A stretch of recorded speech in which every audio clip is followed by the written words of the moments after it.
their intelligence and convert it. And away from the youth, what about someone who's just retiring from a civil service or whatever, who just wants to invest or wants to, look for something to do with him or herself for the rest of his or her life? What would you advise that person right now? I just advise retirement is not retired. Okay? When they retire, I would expect that they have saved up a little money. All right? I don't know. They have saved up a little money. You can invest in agriculture without going to the farm. Because there are people in Nigeria that are still doing well in agriculture. There are groups, there are associations. There are people you can give your money. Agriculture is the petrodollar. One of my guests from the US said that to me. Said agriculture is a petrodollar. It's the next big thing. Come on, Maureen. It's the next big thing. It is. Everybody in the world eats. It really should be the big thing because everybody, like you said, food always sells. Yes. People must eat. If we don't Man eat, must we'll work. die. As we say, man must work. So what are we not benefiting from? It. The government needs to wake up. Yes. It's a clarion call, Nigerians.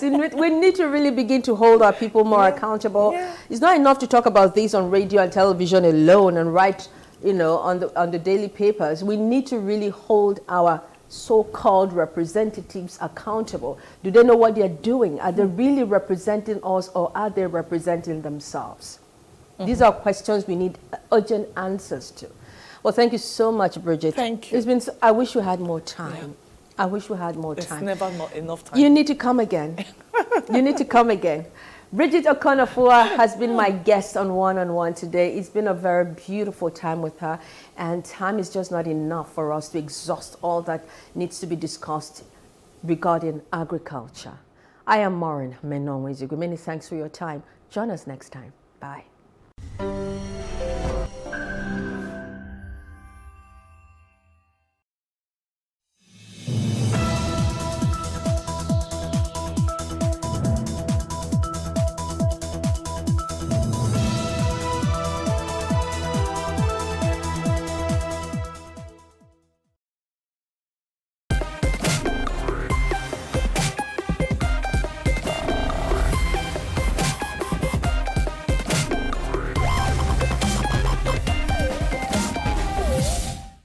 All right, you're welcome to the most undiluted show on this part of the globe. No Cap is a show for the free-minded, the radical-minded, and those who always have one question behind their mind. And that question is why. If you're one of those people who get upset or angry when somebody says something to you, like, look, this is not the show for you, because we say it as it is. We do not cover, we do not edit it, we do not filter it. It's no cap. Like, take the cap off and just speak. My name is Miles, the eighth wonder of the world, and I'm flanked by two beautiful women. They say, blessed is he amongst women, and when that Bible verse was actually for me, right?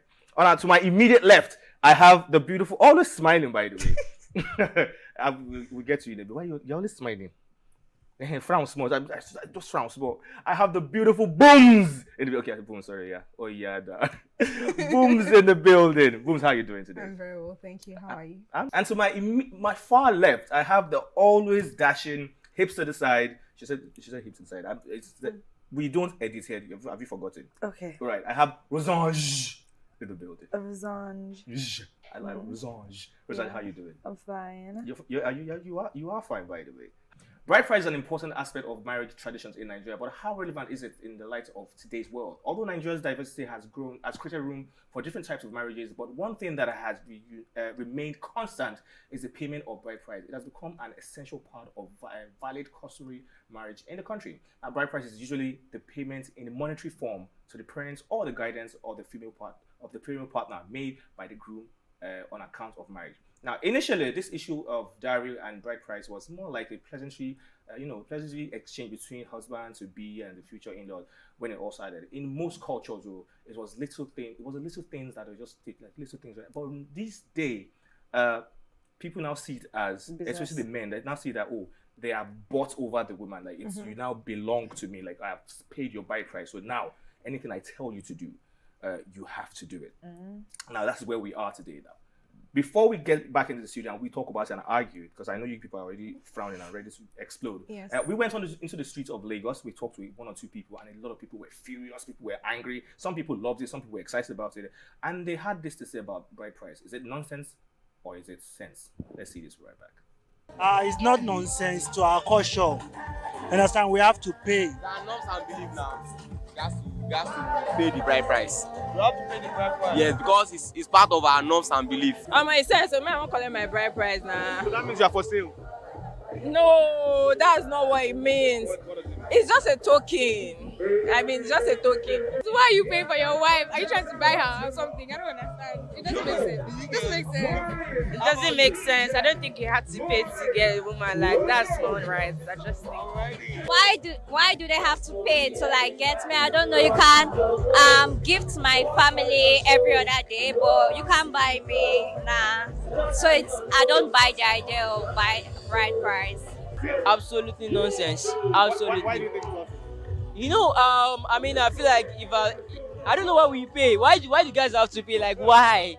Come on, why can't girls pay? We worth it. Yeah, we worth it. Like, we worth that payment. So why should it be only the girls? Basically, it's kind of ridiculous, the cost, like it's something that is pretty small. So, but I think it's traditional, and I mean, based on your culture, you should just adhere to that. It's sense now. I don't know, sense or no sense. Me, I don't know. But my own mom, she's waiting for it because I'm the only girl.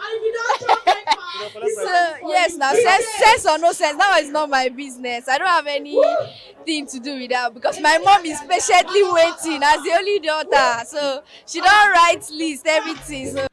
All right, you're most welcome back. Now, did you see that? It's still No Cap. If you're just joining us for the first, time, we're like, what are these people doing? Yeah, it's called No Cap, where we say things undiluted. We say things the way it is. They say things, and yeah, we take off the cap. We don't lie about it, right? There's no point to risk it about it. What are you people? Anyway, so yeah, that was the Street of Lagos, and you heard what people had to say. A lot of people had diverse opinions about this. Now, let me start with you people in this. You've ladies now.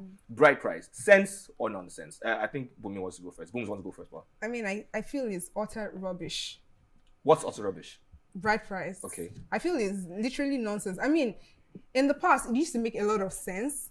But now it really doesn't make sense again. I feel like people use it as an avenue to get out of poverty now. Yes, to be very honest. Auntie, calm down. I should. But yeah, no. Okay. Go on. But honestly, like, I see lists now and I'm wondering what is going on exactly. What are you guys trying to do? Are you trying to ruin a relationship, a life that is about to start? Because by the time you see what they're asking the man's family to bring, it's enough to start the family they are trying to. Do you get, like, open a store? It's really like nonsense. And the one that upsets me the most is the people that even take it. I mean, an uncle from that I haven't seen in 15 years, or an auntie or you've never even met before. Do you get? And they are claiming rights on, we sent you to school. What? I mean, I saw when my parents were struggling to send me to school. Right. So where are you coming from to take? So I feel like it's ridiculous. The money that we spend on these things that other people are going to share, why don't you just give it to the new family to start? I mean, at the end of the day, by the time they share, it's little that comes to the bride and the husband. Except for some very few people now that the money, the father hands it over to his wife and then the wife does whatever thing she wants to it. But I just feel like it's utter nonsense. Okay, Razanj, bride price. Nonsense. Like today, she said it all, yeah. So it's complete nonsense because, I mean, like, back in the days, I would have agreed to it. Yeah, a few tubers of yam, oil, and these 5, 10, 15 naira. Do you get? But right now, you're literally trying to open the store, I barely started life. I mean, like, we're just trying to, like, put things together and all of a sudden, you're giving me 4 Fusca paper. Not me. You're giving the man to be. I mean, how do you expect him to survive? How do you expect him? What are you looking for, really? And then you now see, like, a boss with, like, 15 relatives that you've never met in your life. They're all sitting there waiting to consume you. No. Miles is looking like he's interested in paying bride price. Okay, we'll get to me. Let me throw it to both of you like this, since you're both on the same side now. Now, what happens, right, if the person you've been in a relationship with for a while and you guys are, okay, let's just move to the next level, and your parents just, boom, they bring out the whole bride price thing, like, oh, this is how much it is, this what, blah, blah, blah, and it's a little bit too much for him. And the guy just feels like backing out. How are you guys gonna handle that? I'll speak to my parents. What if they don't agree? Like, what's your native name again? Mwamaka. Don't do that. Don't do that. That's wrong. I will tell you this. Your forefathers before you, you cannot. This is My they father, do all that on you. I hope you're watching this. He won't do that. Yeah, sure. Yes. Okay. I mean, because we'll come to an agreeable terms, like, okay, so this is what's going on. This is what is on ground now, regardless. And this is my partner. This is my life partner. This is how I feel would run. So regardless of whatever it is, I mean, you should cut it down. But maybe to the public, we could make it look like, oh, it was That extra. was the list. This was the list. But I mean, in-house, because we're family. And then family, we cover ourselves up. We're meant to keep ourselves, you know. So Do you know how many parents and uncles and aunties are watching this right now, and they're going to like, are these actually our children? You know, I was going to actually say something as regards that, because this bride price thing, it usually doesn't just come from the angle of the parents alone. The uncles and auntie also have external a say in family it. members. Yeah, so if you say you're going to talk to your parents about it, honestly, trust me, they're not going to listen because they have other voices speaking to them. So for me, I'll pull a radical on them. no, if your parents are vocal enough and they're pretty well grounded, and then they don't allow third parties come into their business, I don't think that even if the rest of the family members will make suggestions and opinions, it really is still what they want for their children that would still be, because the world has evolved right now, and this time, it just depends on they're more families, but exposed. I feel like most families have the voices of uncles and aunties, grandparents from somewhere, And then speaking as regards they their trap parents' them marriage. based on tradition. Yes, This is exactly. This is tradition. how we have been doing it from way You back. have to. So if anybody pulls that on me, dude, I'm going to get married to my man. Whatever guy, when Travel. you guys are ready for Jackpot. bride price, like normal bride Yes. price, you call our number. Okay. Yes. That being said, I'm gonna give my 2 cents about this, right? Okay, Yes. cool. So bride price has been there before we were born. Yeah. Where when we're still in liquid form, wherever it is we were, whatever, if we're in the right sack or the left sack, whatever sack we're when we're still in liquid form, bride price has always been there, right? So our mothers were paid bride price for them. So what is this new we are woke situation? And people say, oh no, bride price is not a thing. Look, it's just what it is now. The price of let's say your timepiece that you're putting on right now is not the same price it was 10 years ago. Right? Now, Yes. if it seems like, oh, these guys are inflating things, like, look, a tuber of yam now is like a normal size tuber of yam is like 3,500. More reason why they should reduce the amount of things on the list. I disagree with you. Now, in some cultures, Yeah. in some cultures, Look yeah, at her sisters. in some cultures they demand 20 tubers of yam. Some will say, oh, we want 50. Some different cultures will. Have you seen the new list now? Wait now. Okay. So if for the ones who say, oh, we want 50 tubers of yam, that's what they've been taking. That's what their culture is all about. Are you telling me that? Do you know how much a tuber of yam is? Okay, so do the math, and they are trying to pity you people instead of you people carrying load and bringing load of just. They calculated and put it into monetary form for you. Like, okay, cool. Why don't you just pay XYZ money? So I don't think bride price is nonsense. I just think it's just what it is. I don't. Okay, well, I have a daughter. How many? Now, how when many I am sisters do you have? wait, now I don't have. What's your problem? You want to collect Like, honestly, I want to see where this when goes. it's time to give my daughter out in marriage, Yeah. like I am definitely going to list it out. This is tradition. This is where we come from. We shouldn't lose. 15 We shouldn't million lose. loading. We shouldn't lose who we are as Africans. For real? Because the white man is saying, oh, blah. Look, if you want to marry as a man, yeah. If you're about to if you're about to go into a marriage as a man, you should be ready to chest it. It's not for children. It's not a place of management. When we get to one place, so if they're billing you 40 or 40,000 But do you also tubers of yam, know get ready. that this is what has sold some women into slavery? Because some men just feel like, I can't pay this much as bride price, and then you will not come down and serve me. Like, some women go into marriage and they become automatic slaves because of what their parents collected for bride price. The man will just They calculate don't have 2 a times say 2, in that, like, in that relationship. Wait, are you saying oh, bride price now is what is not making them have a say? Is it the girl that collected the money? Well, I mean, they feel like it's your family. You are a part of your family. Like, I already bought you. I paid excess I for paid you. So if anything some I people want, now you is should like, do it. I bought you. I bought I your own entirety. you. You know, some parents So even go you're as far literally as a saying that. glorified house help. Exactly. Some parents Why go you guys- as far as saying that, oh, they paid tuition fees, so you have to pay for. So it's like he was But paying yes, for I paid for your school your fees, school I paid fees, for your your clothes, and yeah, all. So not that's allow what you the there. husband No, is no, paying no, for. no. So he's No, like no, he paid for what he wasn't there for. Yes. And so he's buying you. So now he's no, taking no. responsibility. Exactly. I disagree. Your parents are responsible to give you a proper education to a particular level. right? And they are not supposed to be waiting on the fence like, okay, I need to get my payback. Now you're getting your payback when your child starts working and your child wants to bless you, like, oh, daddy, I got your car, mommy, I got you a house, blah, blah, blah. That's different. That's from your child, not like, how will I now milk this guy? Bride price is not about milking anybody. Okay, so It's in all all honesty, it varies what was because it depends on the tradition, depends on the where you come from, literally, because it's not the same. Every tribe has different ways. Okay, so which Exactly. just brings me to what was the idea behind bride price From the get-go. from the get-go? Yeah. Okay, now, like I read earlier, it's it was just a pleasantry exchange of, oh, you're coming to meet. It was like what we do in introductions. Oh, we are coming to your house. So this is what we have. Exactly. Why doesn't it just end there? I bring something to I welcome think the family, and the you woman, bring something the to woman end also my brings family. something to welcome the man's That's family. for introduction. But for the traditional marriage, there's like a prize on the bride. That's what they call it. They don't call it groom prize. A prize on the bride. Like, I am buying this woman. I am buying this woman to become my wife. I don't feel comfortable with that. But in other tribes, they put maybe 5 naira, 10 naira, 20 naira. I mean, like that's all you Do you see literally that? pay. Do you see that now?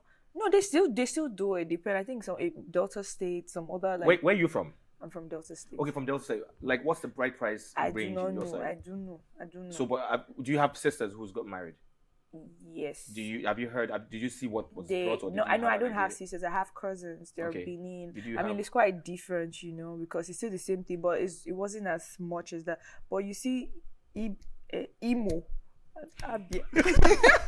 This guy, Igbo and Abia people are coming for you. You keep saying it. Is it that bad? No, because I had my friends. Like, I'm sorry, guys, but they were crying. Even for us, like they were literally crying. Yeah. Like, how do we do? You know, this? I have like, an what do we uncle do? that got married from Edo State, and according to the information, he has to buy a luggage box of clothes for his mother-in-law and for Wrappers, his wife, yams, like fully oil. loaded box. So what's wrong with that? That's tradition. What is the Before idea you realize you're only behind spending like tradition? 10 That's what million I'm naira trying just to say. buying things. What is the No, now, idea come behind on. this tradition? Like, why am I not It's not giving my fair. husband something? Why is it only the Which brings me to that. God will bless you. Okay. Now, why are we not we the male folk? Why are we not being paid for too? Why is nobody giving us groom price? Like, Do you I understand wanna my marry this point good now? looking Other man. part of That's the why it world, feels the like they're woman- buying the the women bride. are marrying men now in other part of the world. So what is your groom price? Anything. I mean, in India, you could go get married from India. know. The women pay. They the pay. bride. They pay for They bread. pay. Oh, really? Yeah. India, here I come. And that's why, women if are you not even notice, trying. the women in India have more say over their husbands Actually, because that's what the idea are you is. It's automatically literally like saying- you're buying the person. So that's what you're saying now. Yes. Do you believe that bride price seems like you're buying a person over? Like, oh no, but it just shows that for me, I feel like it just shows that you're capable and that you are responsible and that you'll be able to literally take care of me Nah, or come for my on, father, like- you'll be able to take care of my child. That's what it just shows that, okay, so for the fact that you can provide this, it just shows that you are man enough to do more. Not because that you're buying me off or I mean, just- so don't if feel that's that the way. case, But why that's not- what it's supposed to be. Why not ask the guy to set up his house and you guys to come and look at it? How are Of you going to course, take no, care the of my house is daughter? already set up. what sis. if the guy went to rent the house and you don't know? At least the rent will still cover for 1 year. Do you get my point? Some people, the money that they're living in 1-room apartment, Yeah. and the money they spent on bride price is enough to collect a 2-bedroom apartment, And set then they it start up running well, around looking buy for loan. food stuff, like make the woman very much okay for a year, and then I give it to who? One uncle and auntie that will not see again. And once then I they're get struggling married. for the first year of their marriage. Do you understand? know. They can't even They're go for a even in proper debt honeymoon because they borrowed money to make sure things happen. A lot of marriages are like that. Like after marriage, like what next? We're looking at ourselves like nothing to do. We're struggling. So let You him know. set up the house. You guys Right. come and look at it. Oh, okay, this Don't is what struggle my with my yourself. my, Amen. my child is going to eat, and it's okay. You are capable. You are good to go. Let's do this. Let's do this. Not feeding some people, some ancestors somewhere. Okay, so let me finish it up on this note with both of you. Again, I'm going to ask. The guy now says, "Oh, he comes to your household Yeah. and it's like, this I can't do this," and says, "I can't afford this. I have to go." How will you take that? I can't afford this. No, baby, you're not going nowhere. He died We'll get there. to the bottom of this. How? Let's travel. I mean, there are other ways we can do There's this. no access. There's no access. You keep saying Jackpot because there's access to it. Imagine there's no access to Jackpot at that moment. Let's go to the forest. I mean, we go Review radical. now. No, to be very honest, We go radical. I tell them this is what I can do. If you're not ready to accept it, I will marry this man because I want him to be able to fend for me and not for some people somewhere. Because the only reason why I have chosen to marry this person is because he's my friend, and then I see that we would actually build stuff together. And I understand the fact that he can even fend for me. Not he understands me. See, what is paining me is the aspect that we are feeling some God somewhere, some ancestors somewhere. Like what? Why? I mean, I would definitely go radical on them. When you guys are ready to take what we have, you just contact us because I mean, someone that I've been trying to cheers to this. Cheers to this. We go radical. Someone I've been trying to like build things with. We have been trying to achieve some things. We have a plan for when we get married. We will not squander the money on bride price. Because we don't do that. No, we will not do that. Can you take cash for squander? For squander on better things. For squander on house and cars. Because I'll pay bride price finish. I'm using my leg to walk out on the road for what? All that money put it together. Now you walk out. We go to honeymoon. I want to go to Paris. Do you understand? Or Italy. Like. Okay, ignore what I said earlier, but do not ignore it at the same time. Okay. I'm just trying to sit on the fence. But really, bride price is part of our culture. We like it or not. It's not going nowhere. But I just feel right now that the parents now are taking it to the next level. They are overstretching it. When you see some ridiculous amounts, you're like, how is this person that's just about to start his life? Exposed parents don't do that. Go all the way. How do you expect them to get all this done? They gave me bride price list. I mean, 2 years ago or about 3 years ago. And immediately I sat down, I dissected it. I said, this is irrelevant. This is... My big mommy was looking at me and was like, David, this is how they've been doing. I said, when it comes to my point, and you guys are joking. When it comes to my point, this is irrelevant. This money, I can use it to do so many other things. This is what I can use it. They say, okay, they will reprint. I say, I know you people you want to do me behind, but I will do you people behind. We will do each other behind because if you bring this thing, I'm going to give my husband. He will tell me.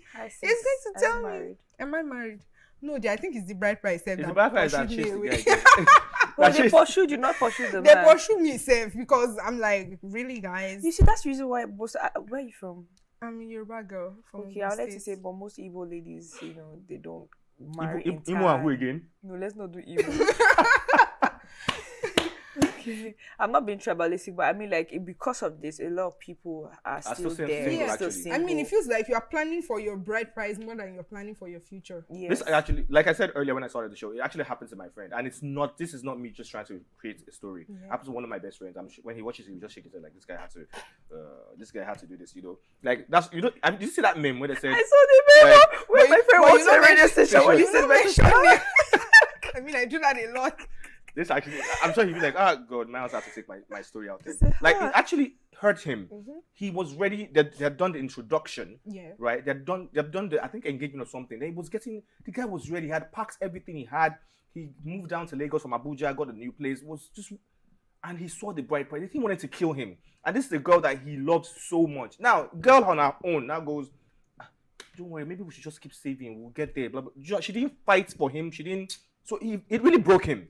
You know the annoying part? The guy probably had established the girl in some sort of way. Yeah. Do you get? And I'm like, shouldn't that be enough already? Like, these people have established to a certain level. All they needed to do was get married and get it going. And then you guys are trying to frustrate that effort. It's really upsetting. Why are you thinking all about? Where did you go just now? You just look lost, like you're thinking about like, oh my goodness. I'm just imagining, I'm projecting myself. What you're going to do, like what I would do. I mean, I've thought about it. Like, the moment I saw that list, I thought about it. Talking about what you guys would do now, moving forward now, right? Since this is the generation of the younger, we are the younger generation now. They are still listening to us gradually. Our voices are heard globally now. We have the internet and everything. Now, let's start with you. Moving forward, you get to that point where you want to get married. Let's start with when you get married. Then, when you start having your own children and you're trying to give them away, what is the way forward for you? Okay, so the way forward for me is do things. And if this comes into play, somehow, I'm not saying you're going to marry a mechanic, which there's nothing wrong with a mechanic actually, but if it comes into play. Okay, so I think before we even get to that point, I would have a chat with my own folks. like, okay, so it's almost that time, and that time is right, like almost now. So you guys have to get your thinking faculty straight. Wait. So you are doing like this for your parents? No. I mean, no disrespect. Was that just like that? If my mother was here now, you just have to say it. Sorry, I cut you short. Okay, so but yeah, I mean, like we need to get our priorities straight, because consider me, consider my future. Right. I mean, like I know they want the best for me, so they would not even try to act funny, So yeah, they will come into terms like, okay, so I think this is what we should do. But yeah, tradition will still be played out, definitely, regardless. But don't come and build house on top of. No, it won't work. All right, cool. And then for my kids too, I would do the same. So like, will you even take any money out? Will you just say, you love him, you love her, do the just normal go. tradition, but the whole 1 naira, 2 naira, all the naira denomination or your currency, everything, all those normal. All right, Booms, what about you? Okay, so for me, let me start with my parents. It's already in play. This is what I want and this is what I don't want. This is how things should get and this is how things shouldn't get. So I think we're almost on the same page now. And for my children, I'll just stick to this tradition of money. Hand the money, the bride price to the father hands it over to the child, and she used the money to build her family. I think that's very much okay. Understanding. Yes. All right, cool. That being said, no cap, we came, we saw, we conquered, we spoke it the way it is. They think bride price is nonsense. I think bride price is not nonsense, but don't hike it too much. And you heard from the people from the streets also, they had diverse opinions about it. But you can reach us on all our social media platforms and let us know what you think. If you think bride price is nonsense, please let us know. If you think it's nonsense, please let me know. If you have a fine girl in your house, I will visit. And if you think it makes sense, you'll be fine. Don't let me know. Don't reach out to me.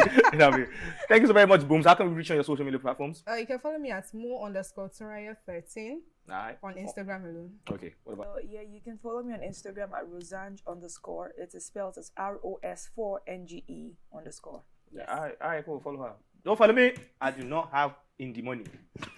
I'm just saying. All right, we came with Solid Concord. We have to go. When we come back next time, it's still good to be the blast. Still no cap. My name is Miles, the 8th one of the world. Adios.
My name is Dakpo Ademosu.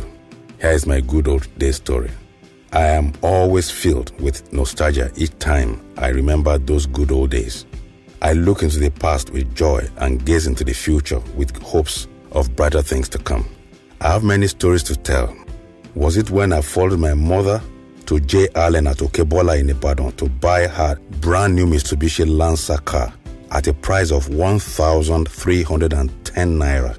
Or was it when she decided to change one of the tires of the very same car that she has used regularly for over 3 years at 22 naira? Those were interesting days when you dare not bring home a strange pencil or ruler without getting the beating of your life as if you stole a goat in the marketplace. Days at my former school, United Missionary College, Ibadan, UMC, when you would prefer to run away instead of facing a beating for losing your Cortina shoes, even though it was only one leg you lost, but still the same offense. After a school football 3-a-side set with our monkey posts. Oh, our parents at that time certainly did not spare the rod just to ensure that we are all who we are today. We surely turned out good.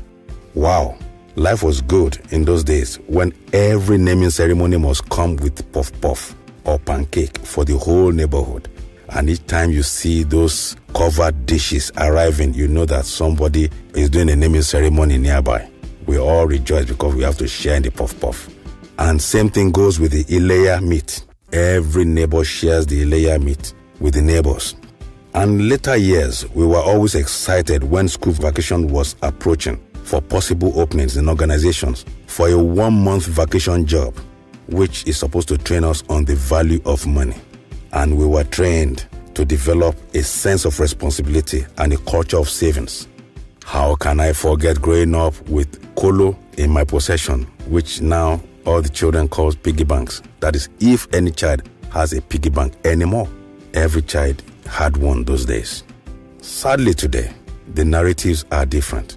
Wealth acquisition mentally has taken over the drive for relevance. Even those with no visible trackable jobs have become role models of some sort, rolling out stocks of followers on the internet with no visible means of income or revenue that can always be substantiated. And I stop to think, why can't we have a brighter future that will be better than those good old days? Can we change the narrative? Yes, we can. Our children deserve a brighter and a better tomorrow, not a good old days, because that is gone forever. But we can still build on the future with discipline, foresight, and perseverance. Let us make the difference now for the sake of our children's tomorrow. Today, I join Shemore in his collective drive towards a greater tomorrow. Thank you.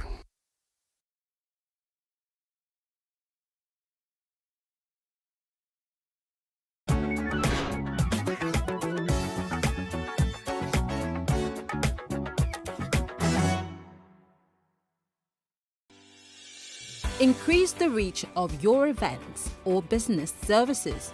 To advertise on Plus TV Africa, please call 0906 000 5719 or 0909 040 8408, or send an email to marketing@plustvafrica.com. Plus TV Africa. Big stories live here.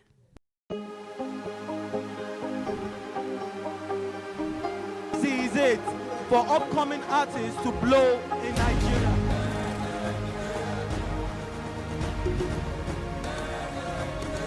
Welcome to Plus Trending. I am Buki November, your host, saying thank you for joining us on today's episode. Welcome back. It's tea time on Plus TV Africa. Practice makes perfect. I'm not perfect yet, but I'm a lot better than I used to be. He's a king. He's entitled to marry 100 if he wants to.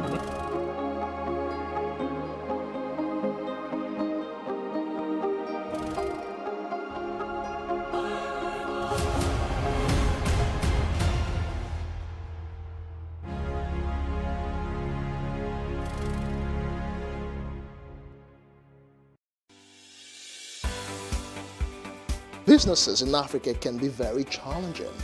In Nigeria, it is particularly intimidating, and successful builders have learned how to navigate a hostile environment to unlock opportunities. But one major challenge businesses face is how to filter through the noise and identify where their ideal customers exist. Get insight and practical steps from industry players and captains of industries.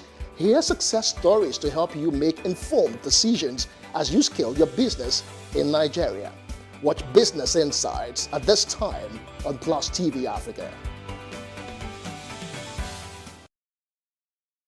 You know, there are certain laws or certain policies that he cannot, or certain procedures, governance procedures, that he cannot just execute without passing through other tiers of government. So every tier of government is important. We have to try as much as possible as we are trying to vote in a credible candidate for the president. Or what are the things he said he's going to do? Whether it's APC, PDP, Labour, it doesn't matter. Who is the person? They are the one in power. If there's anybody sabotaging, then arrest them. They have all mercenaries of the state in their care. Use them. Let us know what has really caused this scarcity. put in the right. I was in Kenya and I saw how things were working, right? And a friend was telling me that there had never been any reason for me to go and say I'm queuing to purchase fuel, and he's been there for 5 years.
Today on The Breakfast, the federal government accuses presidential candidate of the Labour Party, Peter Obi, and his running mate, Dati Baba Ahmed, of treason.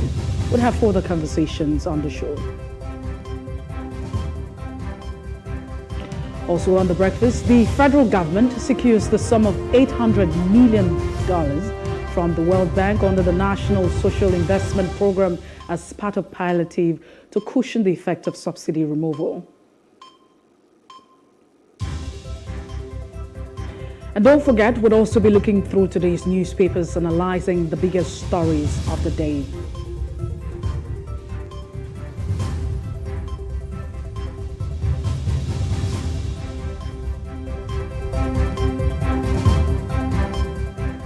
Good morning and welcome to The Breakfast on Plus TV Africa. We're reaching you live from our studios right here in Victoria Island in Lagos. My name is Messi Ebopo.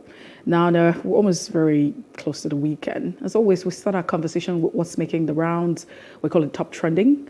And this morning, what are Nigerians talking about, or what have we had people talk about, Nigerians have been talking about in different courts, although this is in Lagos, is the fact that the court has actually granted Chrisland, it's a school, a permission to conduct an autopsy on Whitney Adediran. And yes, however, it was reported, this report got a lot of people talking about the autopsy that the coroner inquest has granted the school to conduct this autopsy. Now, Whitney, who is a 12-year-old child, I mean, she's gone now. She died during the school inter-house sports in Lagos. So the magistrate, of course, there's been a back and forth with the court. The magistrate granted the permission as at Tuesday, because yesterday was Wednesday, while ruling on the application filed by Chrisland School seeking leave to access some items obtained from the corpse of the deceased. It's also important to note that, Whitney has been buried, and it's an emotional thing. Whatever the case is, you can't imagine that you have lost a 12-year-old. Whatever the situation is nothing to write home about.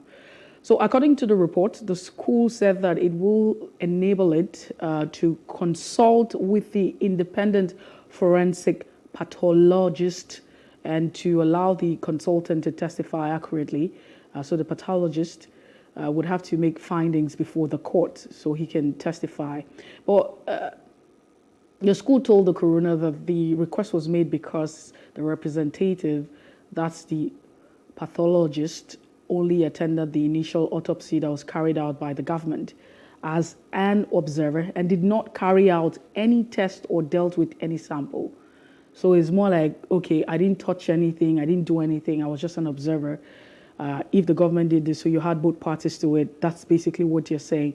The items ordered to be released to the applicant are the paraffin, block of the skin sample, and slides from which the diagnosis of electrocution was made, samples of the urine, blood, and other body fluid collected at autopsy, the sample of bones, muscle taken from the deceased for independent DNA analysis. Other items are all photographs taken during the conduct of the autopsy, copies of other working samples and documents made in the course of the autopsy, and the result of all toxicology tests conducted. So the argument, I have seen the thoughts, if you go on social media, any of the social media platforms, Twitter, Instagram, or Facebook, there's a lot of reaction as to, how would you not allow the dead, to rest in peace? Little Whitney to just have, a peaceful rest. You want to exhume her body and have that autopsy, conducted. Now, it's far-fetched from all of that. What's going to happen is that this autopsy is going to be conducted, or the fact that they have to conduct another autopsy, it's on the samples that they've already collected. So, the autopsy that was carried out before this time, so they still have the samples. It's the samples that they would use, to conduct another autopsy. But however you look at it, it might just, those who have said that, Whitney needs to rest. The family needs also to be in peace. But then, of course, do the people, the school have a right to an inquiry to, further? Because prior to this time, there's also been, judgment that's been put out. Apparently, there's also been the fact that the Lagos State government, through the Ministry of Education, had ordered the temporary closure of, the school, Chrisland School, Okbebi in Ikeja. And they were also arraigned for a couple of teachers and students for negligence, manslaughter, and what have you. So it just looks as if, not looks as if, but it's a case where you have an institution wanting to just get it right and say, hey, that's not the case, because the original autopsy that came through, or the autopsy that came through, it was an autopsy that was carried out by the government, and then you had both parties as witness, observers, to say that this. But then there's another argument as to, I wasn't privy to touch this and all of that, touch all of that. I was just observing. I can't really say for sure. And now then you have a coroner requesting to have another autopsy, which of course the court has actually granted. Fingers are crossed. Everyone is waiting to see how that pans out. But just before that happens, the thoughts are really, very saddening. It's that why can't the dead just rest? Allow Liam Whitney to just rest in peace and just have a great time. But because, for every other time that you have a case in court, and then you have a court ruling, whatever it is, it's important that you don't preempt, the judgment, or just try to preempt the court and whatever it is, not looking at the merit of the case. Then, but the other issues that we can look at is, from the inception of this conversation, is that if we do the needful, I'm not sure we'll be here. So if Chrisland as a school had done the needful and they continue to look at the lapses, because you don't expect to have a perfect system, but I would rather think that, it's important to look at what it is that is not being done and trying to get it right. For instance, I had mentioned earlier that way back, as one who grew up in Nigeria and went through the nursery and primary school, the entire educational system, I was, opportune to have a fact that if you're going to have an inter-house sport, it's going to happen within your school premise, right? It's going to be just within the school. And within the school, I'm sure that the infrastructures are 100. So, but when you take, activities outside of the school premise, what do you expect? But that's not an excuse. What would have been said is that if the result, because according to the result at the end of the day, that came through, the government autopsy was that she died it was through electrocution, because there was also another video that went to it where a little kid or child of school was trying to explain what had happened. She was electrocuted, how she was found. She had her tongue out. It was dark and what have you. And then the autopsy also, confirmed to all of that report, however. So, but I think that, whether or not it's Chrisland right now, I think that it would be important to look at what actually led to that, what it is, despite whatever the ruling, the autopsy had said, to see how you can improve on all of these excesses, because we call it preventives. So if there's malaria, there's some actions that you need to take to ensure that you don't have malaria, and it's called the preventives. In medical science, they call it the preventive medicine. You don't have to let it happen. If you act in a certain way, you can prevent the occurrence of contacting malaria. So clear the bushes around, ensure that you sleep, in a mosquito-treated net, what have you, and all of that. These are some of the issues. So organization, especially the institution, Chrisland, because they've been over and again in the news for the wrong reason. And I'm thinking that it would be important to pay attention, to some of the lapses, whether they are true or not. Just pay attention to the issues that have been raised or the concerns and try to get it right so we can protect life. Because I don't think that there will ever be any compensation for a loss of a life. So even if there's going to be closure of the school, there's going to be some sort of payment, manslaughter, people are going to be jailed, it cannot. As much as people will say that's some sort of justice, but that cannot equate to having to return a life. When you die, you have died and you are gone. You have no business with the living. And for a 12-year-old, first child of a family, looking at the reports of the father and the mother, I feel that it's going to be a big one for the family. They will continue to mourn. There's nothing that's going to ever fill that vacuum. And we just think that as an institution, beyond, yes, we understand that we live in a system where capitalism is what it is. We're being driven by profit. We constantly have to make it and what have you. But we can also take out the fact that, hey, we're humans before we're any other thing. And so we need to pay attention to too many details, especially when it has to do with, a life. It's very saddening, and I remember the last time we had this conversation was pretty teary, but of course my emotions are in check this morning. I'll try not to shed the tears, but I just hope that we can do better. There are too many lessons to learn from all of this, even for Chrisland as an institution, even for every other organization and as individuals. We can't also take out the fact that we're human beings. We can't lose that in the course of trying to be business persons and make profit and profiteer from whatever it is that we're doing. We need to be careful. And everything is born out of love. Honestly, that's it. I think that the world's problem is just within the fact that if we love one another, if we love ourselves as a people, then our actions would always, be 100. You don't even understand what happens when you die. Just imagine a 12-year-old, you had a 12-year-old, and then they left your house, your 12-year-old, whether a boy or a girl, left your house in the morning and didn't return. The next thing you get a report that she's dead. Not that she complained of any ailment. How do you even explain all of that? So yes, I grew up in a time where, yes, we had physical activities, inter-house sport and what have you, but it happened within the school premise. And then if you're going to have it externally, why don't you check the environment to ensure that it's safe for the children, the kids, because you can't even control them. These are children, these are teenagers, and really most times you don't expect that you have 100% of your judgment being fair.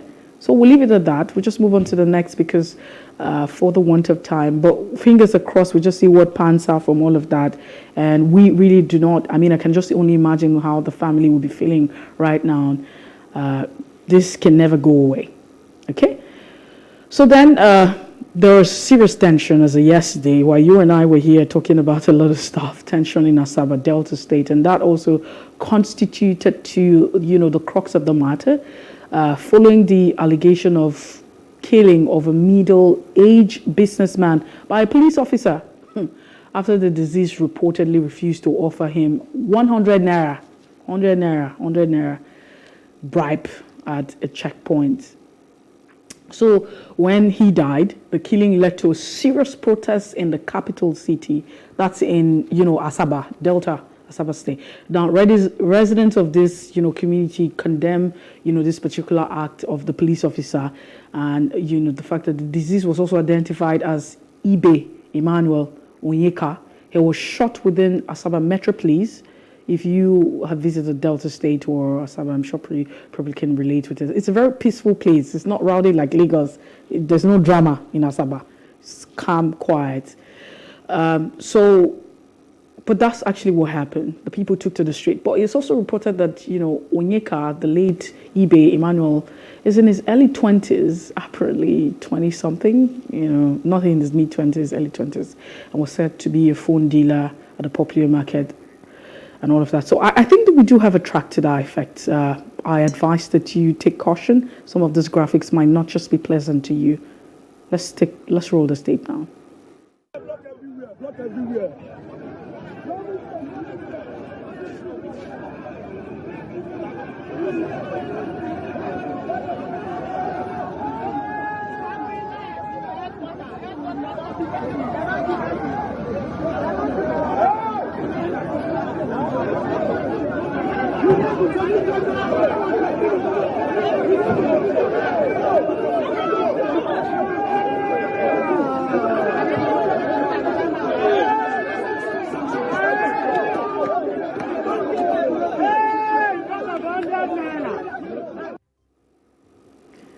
Well, it was just a scene, so we weren't able to, put out that particular video that probably would have shown when he was shot and maybe his lifeless body. But that's actually what happened. It's really unfortunate. We remember vividly one of the biggest movements in Nigeria that I'm not sure any of us can forget, you and I can forget, is #EndSARS or the EndSARS movement. And what actually gave birth to the EndSARS movement is because of the police brutality every other time. It might interest you to know. If you want to know, just go ahead and look at what the phrase or the slogan for the Nigerian police is. Police is your friend. Check it out. I'm not even trying to patronize you this morning. So, but every other time when you look at the action of the men of the Nigerian police force and you juxtapose that with what, the phrase is or the slogan is, it's different. There's no correlation. Is police really our friend? Yes, we understand. I personally can tell you, because I have closely worked and done a couple of reports, interviewed, have, relationship with men of some of the police officers, whether be it in Lagos, but, other parts of, the country. And we can really say that the condition of living for police officers is not favorable. But hey, that cannot be an excuse. That cannot be an excuse for, put on the trigger and just go ahead and fire. How do you even do that? So there's a lot that needs to be done. Yes, the police workforce or the security agencies are not properly taken care of. They are underpaid, they are underfunded, welfare is nothing to write home about, it's not encouraging. I have seen a police station where they have to use a lantern to work, and I can't never forget that every other time in my life. There are too many things that have gone wrong, with men of the Nigerian police force. We understand that you're underpaid, we understand everything. But, if in all of this, we say that it's not enough for you to just, because you have a gun, you just cock it and then you shoot randomly, you take a life. There's no remorse, there's no consideration. How do you even sleep at night? It's worrisome. And I for one, know for sure that that's not the modus operandi for the men of the Nigerian police force. That's not the mode of conduct. That's not what it should be. If the slogan says police is your friend, do you know what a friend means? Really, I think we need an overhaul of the entire system. But it's a good thing that you have, the Delta State Police Commission or the command at the particular time saying, hey, this will not go unchecked.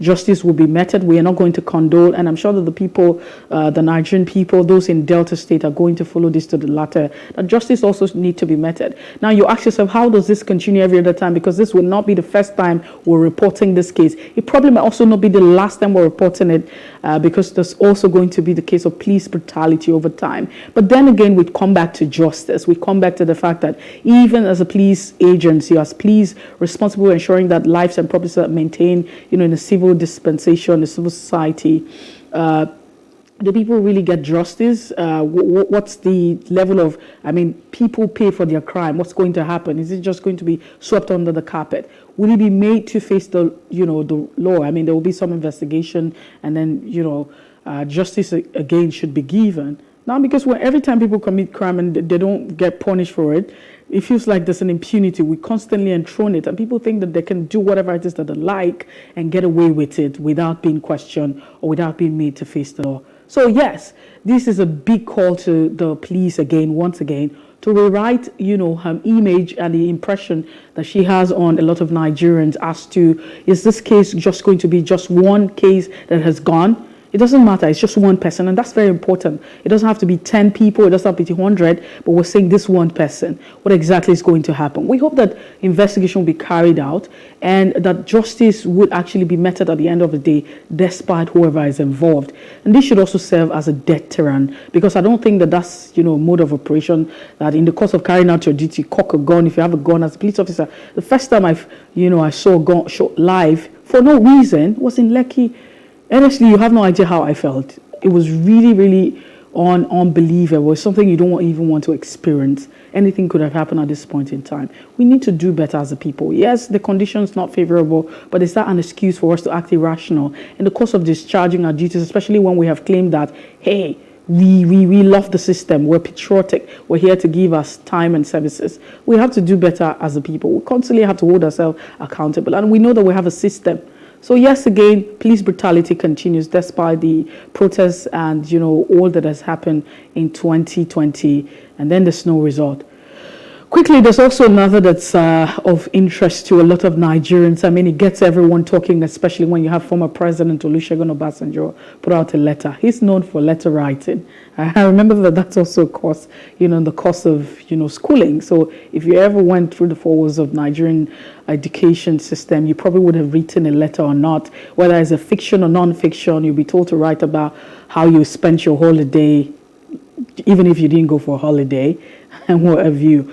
But, letter writing is one of the things that former president has been known for, especially when he's left office. He's been very vocal with letter. He put his thoughts about issues, and people have different thoughts, a lot of Nigerians. So one of such is that he's asked that, in the case of Ekweremadu, he's asking that they should temper justice. The United Kingdom court should temper justice with mercy over the Ekweremadu's case.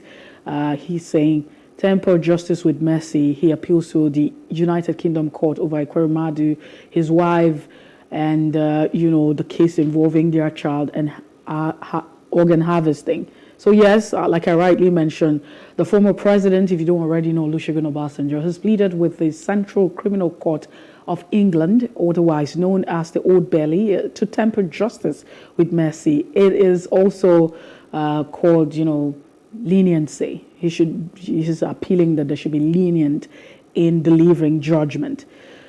So yes, in all of this,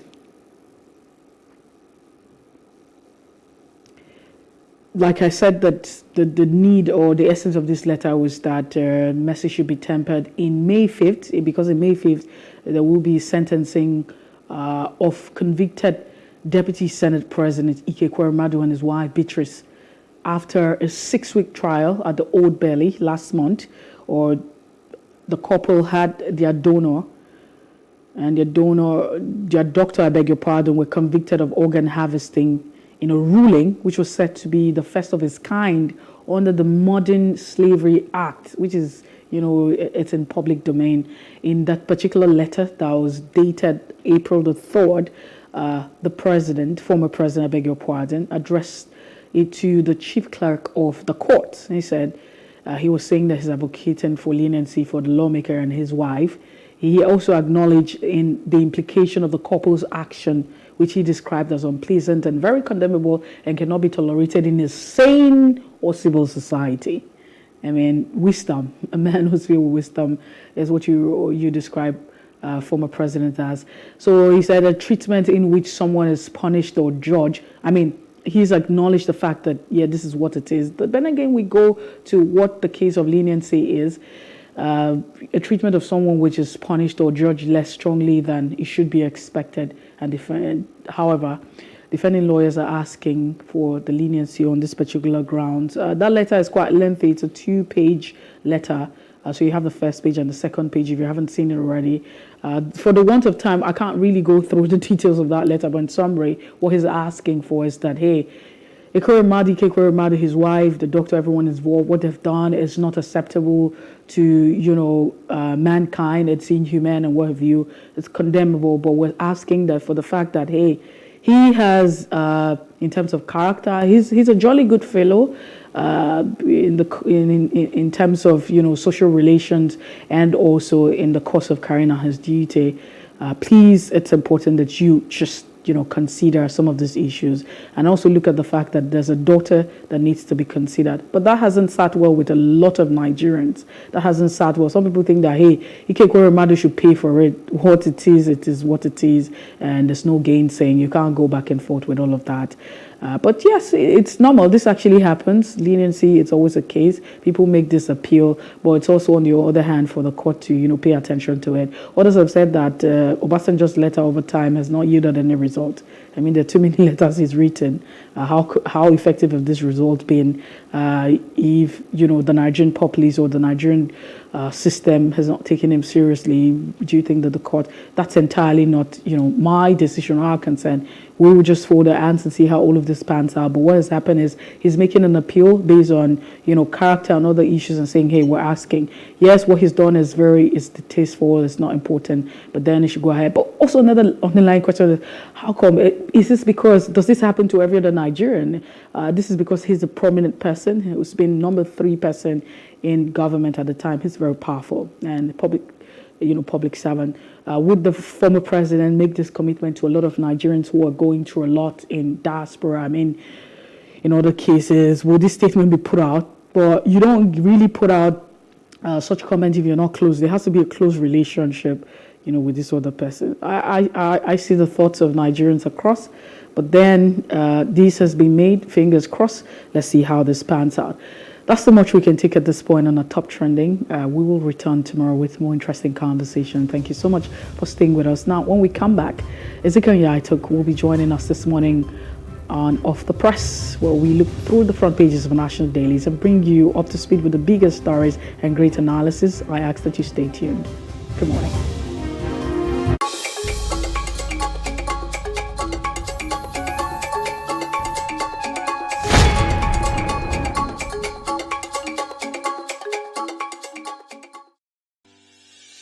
Increase the reach of your events or business services. To advertise on Plus TV Africa, please call 0906 000 5719 or 0909 040 8408 or send an email to marketing@plustvafrica.com. Plus TV Africa. Big stories live here. Businesses in Africa can be very challenging. In Nigeria, it is particularly intimidating, and successful builders have learned how to navigate a hostile environment to unlock opportunities. But one major challenge businesses face is how to filter through the noise and identify where their ideal customers exist. Get insight and practical steps from industry players and captains of industries. Hear success stories to help you make informed decisions as you scale your business in Nigeria. Watch Business Insights at this time on Plus TV Africa. In raising our kids, parents should stop playing God. The internet is actually using the people. But when you are looking for money to help other people, then it becomes easy. Don't rush into marriage. I always say this. You rush in, you rush out. Family is the bedrock of every society and the essence of life.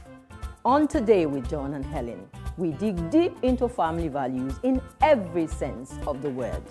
Join us every Saturday at 9:15 a.m. on Plus TV Africa, DSTV channel 408. With you, we play a part in strengthening the values passed from generation to generation.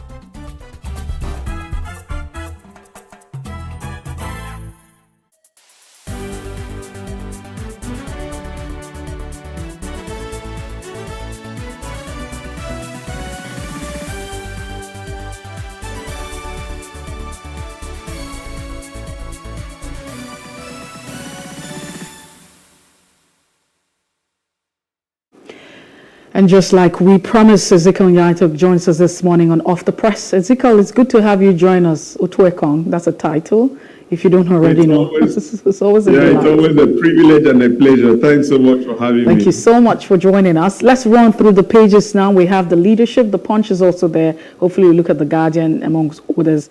But I'd like to start off with the leadership newspaper. The banner caption talks about post-election crisis. Conflicting Edo, that's Edo State.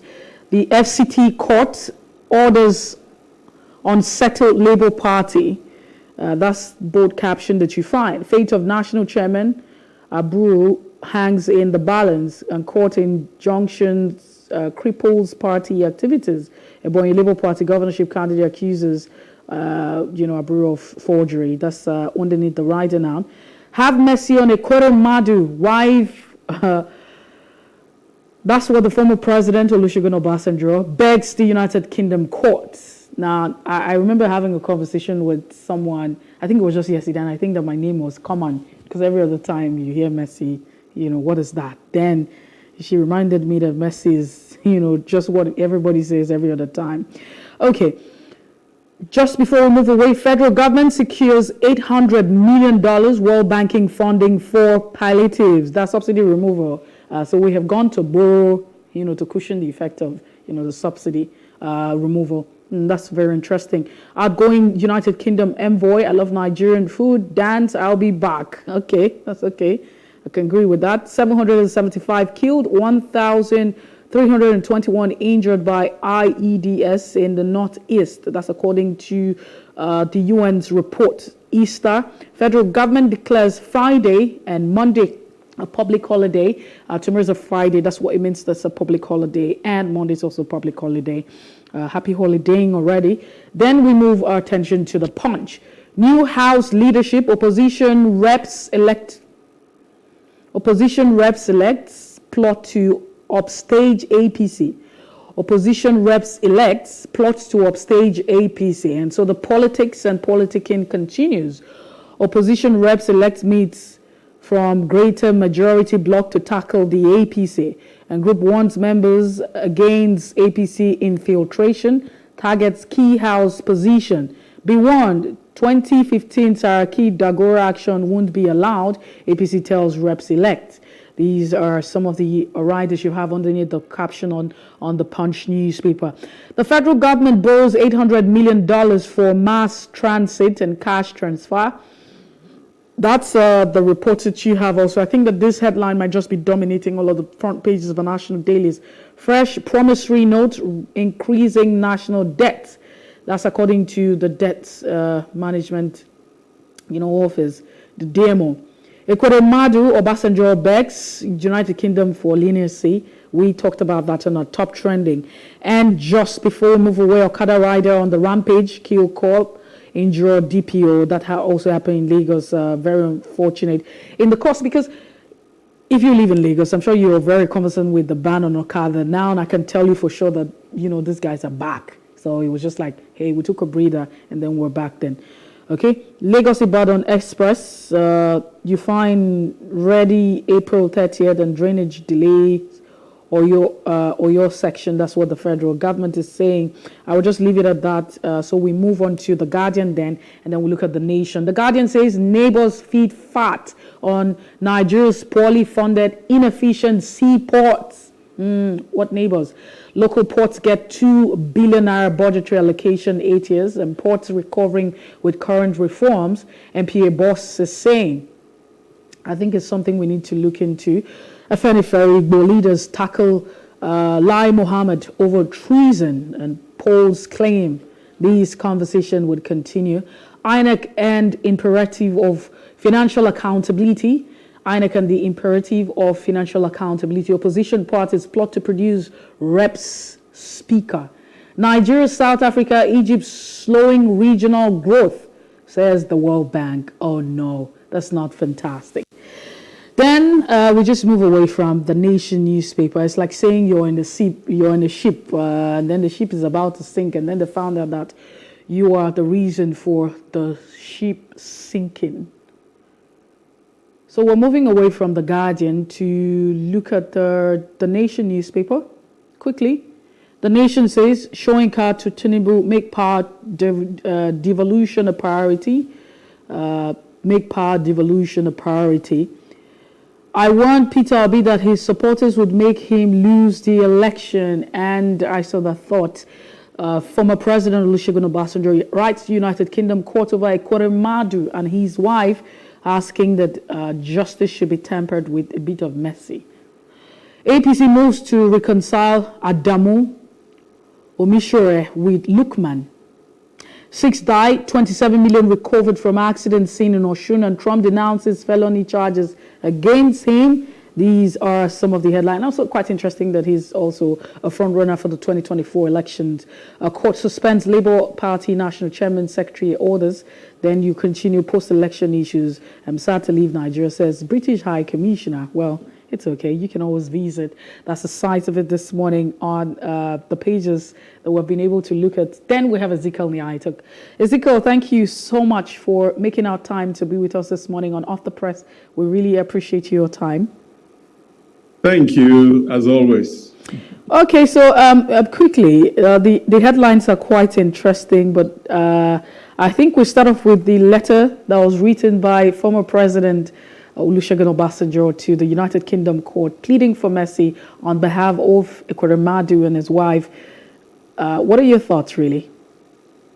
You know, the very first thing is that you need to take the issues in context. Number one is that a crime is a crime. You do the crime, you do the time. That's number one. And that letter addresses that very well. Number two is that there's always what you call prerogative of mercy.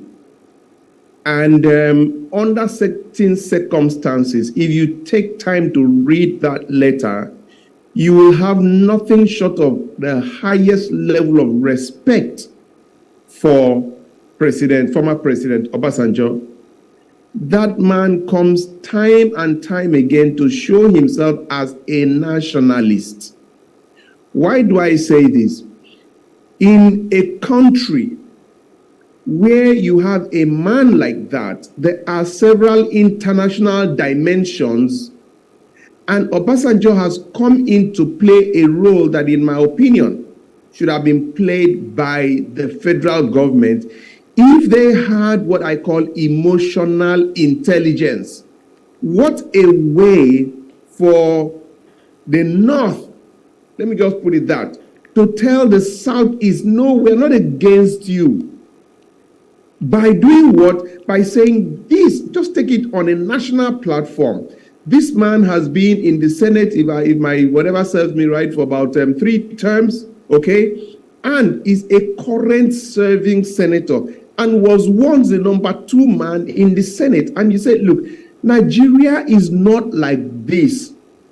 Yes, he might have been occasioned by, a certain, situation, family situation he found himself in. But you see, he didn't do it clandestinely. He actually went to the embassy, he got a visa, he boarded the flight, he came with it. But what he did was wrong under the current law. So please temper justice with mercy. That's what he said. Now imagine if this came from the President of the Federal Republic of Nigeria. Imagine how you would have shut up the mouth of IPOB. Imagine how you would have told the Easterners that, look, my goodness, this man is not a Hausa man, he's an Igbo man, and look at what the federal government has done. Is there an antecedent to this? Yes, there is. There was a young lady, I think Zainab or something like that, that was caught in Saudi Arabia with cocaine. I think it was hard drug, can't remember exactly what. And the penalty for that was death. The federal government, Mr. President, mandated, ordered, instructed the Attorney General of the Federation to liaise with the External Affairs Minister and then get to them and see how they can plead for that young lady. If they could plead for that young lady for leniency, they could on the double plead for the for the Deputy Senate President one time, a serving senator, and somebody who has contributed immensely to national progress over the years. They could have said, this man did not, he could have done it, he harvested it and found a way of taking it to India, but he did it openly. He probably was ignorant. For whatever he's worth, he's broken the law, but we are saying, please have mercy on him. Now, that shouldn't have come from Obasanjo, no. Should have come from the President of the Federal Republic of Nigeria. And that, again, like I said, is the aspect of emotional intelligence that would have led to national healing, that would have gone beyond the man. And it's a good case because it's a father trying to save a dying child. You understand me? Not a man who is trying to make money. You understand? So they had grounds to be able to make an emotional, a sentimental appeal, but they did not. And who stepped in? Again, former President Obasanjo. So for me, he takes my salute this morning. I always feel very proud. That's why from time to time, I put up my picture with him and people say, why are you leaving this man? I said, no. Every time he does things that makes me proud. He's my father and I have a lot of respect for him. I do. Okay, but you know the case, the issue of leniency now is left within the discretion of this country. It's a sovereign nation, and you know, whatever it is that they decide to do with all of that will just also be accepted because it is what it is, unfortunately. The best you can do is plead. That's all you can do. Yes, pleading for a lesser judgment, not to say that he shouldn't be punished.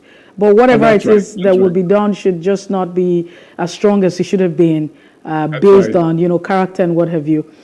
Well, it can be very emotional if you want to think about it and go through it. But Dan would definitely follow up and see what happens. Just maybe, you know, the Nigerian government as well, like you have, you know, asked and said that it would have been possible to have the president make that letter or make that request, and it would go a long way, you know, to heal the wounds of the people in Nigeria. But then again, we need to move away from that. There's also another interesting conversation on the front page, and I'm sure that that's what a lot of Nigerians have been talking about since yesterday up until this moment, is the fact that in the course of trying to ensure that, hey, when subsidies removed in June, and petrol probably might be selling at 700 or thereabout, according to the marketers, the question that's also on the Punch, is also on the Leadership newspaper, dominating all of the papers this morning, is that people would not have to suffer. There would just be palliative put out there to cushion the effect. Then again, we see on this paper that the government has gone ahead to borrow $800 million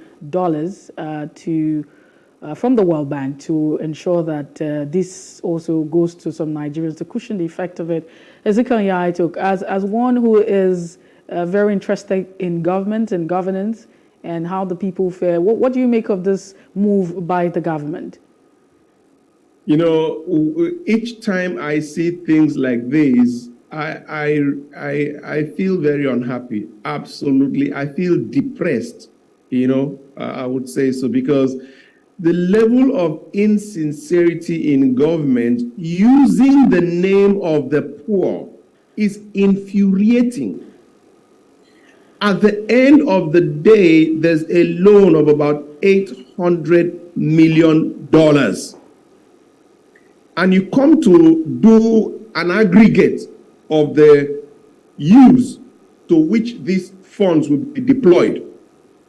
Number one, you say you are doing conditional cash transfer. And I ask myself, to who? At what exchange rate? What's the level of transparency and accountability that we'll find in it? Will it be the same as the time when you are giving food to children in school who are at home? You know, these things bother me because, number one, you are getting a loan that's going to be repaid. Number two, you are getting it in the name of the poor. Number three, to what extent can we see how this will benefit the poor on the long run? So there are too many issues, and I can tell the federal government what to do with such funds to really benefit the people in the rural areas. Can we deploy it to rural development? All this money I want to give first people money to eat.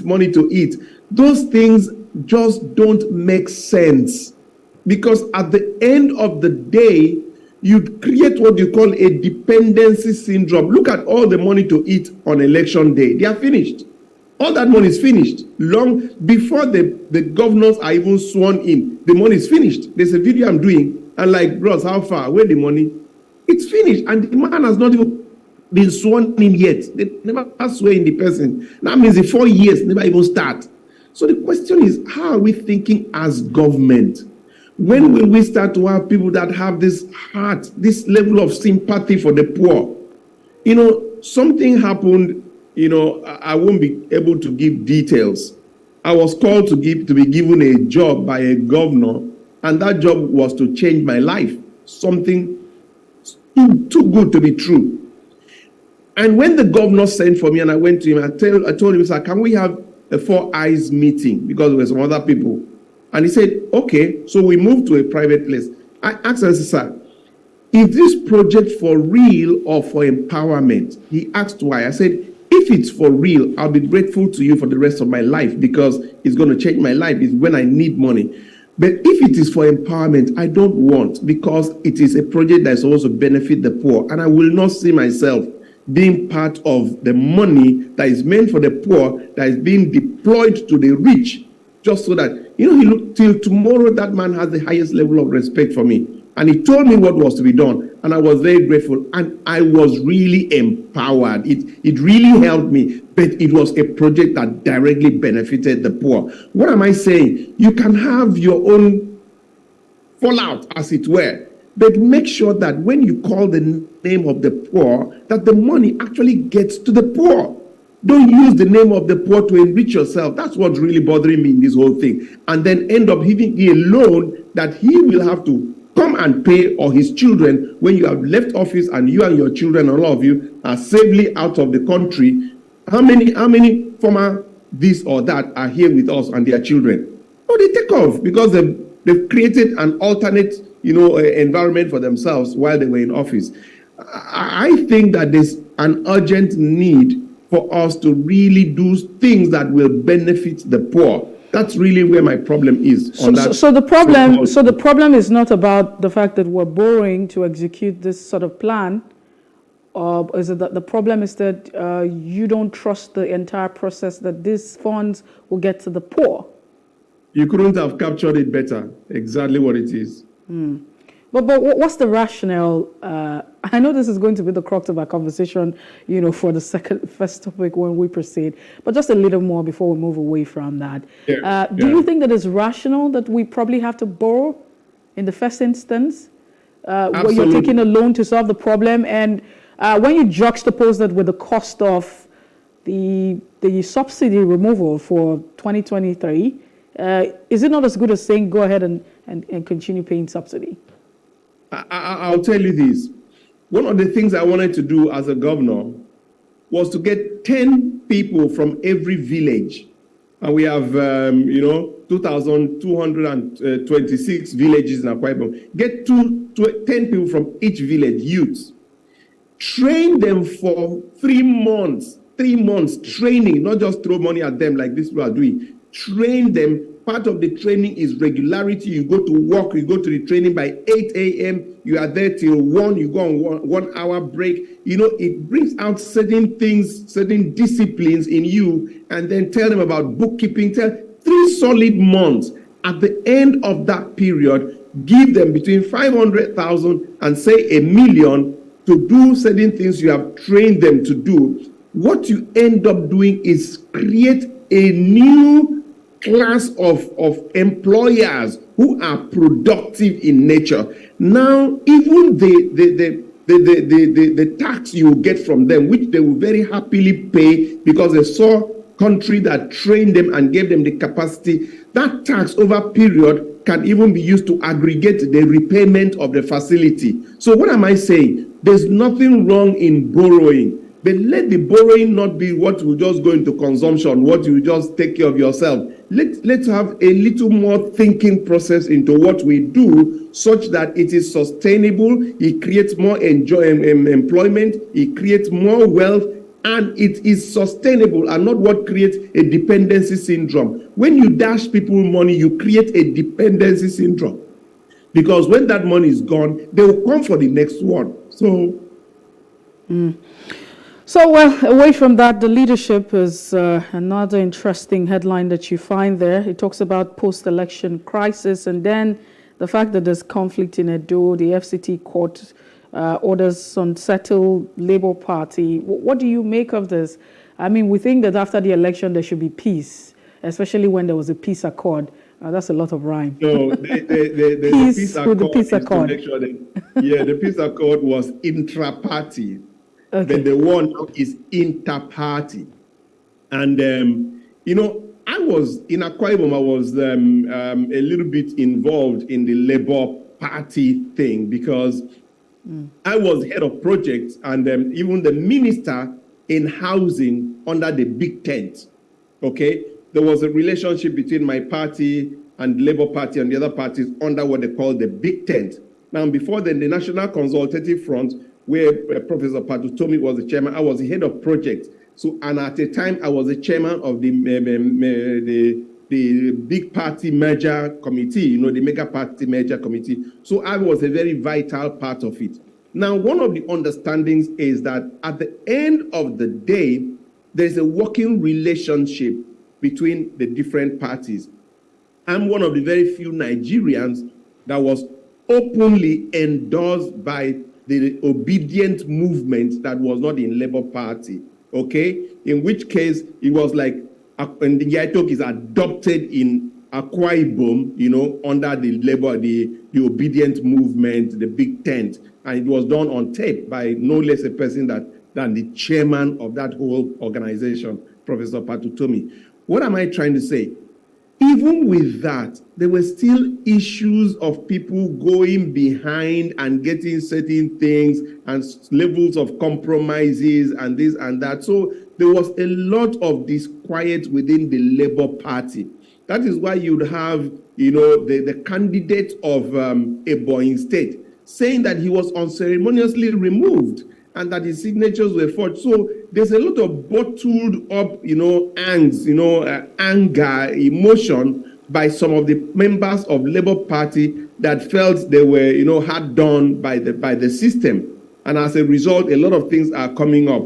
Now, what you have as of today is two courts, one in the FCT, one in Edo State, giving conflicting statements as to the leadership of the Labour Party as of today. My hope and prayer is that there will be some elders that will be able to come into it and kind of put the party together, because the war is not over. If they are going to the tribunal, that like they've gone already, they need the party. It is a party that will go to the tribunal. So they need to put their house in order. And again, one might look at the possibility of there being a fifth columnist in this whole thing. Is there any way that APC or any other party is coming into Labour to destabilize the system, to make sure that they are not as organized in the way they want to pursue their case at the tribunal? It's a lot of things that the Labour leaders within let's say the big tent, Professor Patutomi and his group, have a big job to step into Labour Party. Even the NLC also have a big job to come in to stabilize the system, so that the revolution that the Labour Party kind of stands for, with a man like Mr. Peter Obi being the face of that movement, is not truncated. So we must be careful not to make sure that the baby is thrown away with the bath water. I think Labour Party leaders need to come on board now, not just to watch and see, because there's an extent it will reach and it will become too messy, and the answer might not come too easily. This is the time for them to come together and decide what to do. They look at the cases in question, and if there's need to advise the chairman to step aside, that be. If not so, look at the other side, pacify them, and let there be peace in the Labour Party. Let's get to, the economy of Nigeria, and that's on The Guardian. It's, very, very important to look at this. It talks about the fact that there are reports saying that the neighbors are feeding fat on Nigeria's poorly funded, inefficient seaports. However, they are very expensive in South Africa, in the region, West Africa, but they're not properly funded by the government. And that does not allow for efficiency at the end of the day, especially when that can be as a means of revenue, contribute to development. What do you make of it? You also have statistics to this effect that, for the past 8 years, the allocation that has gotten to airports facilities is about 1.7 billion naira. This figure has been dismissed like a drop in the ocean. Do you agree, with this expert and those who are saying that our seaports are underfunded? You see, the issue of the seaports is one that needs what we call a national discourse. That's what we're having? Yes, there's a lot of things that are not straightforward with our seaports, the Nigerian Ports Authority, their operations, their modus operandi. There are many things that are just not right. Then the safety of the people. And what is business? Business is making good management of the resources to the larger interest of the shareholders.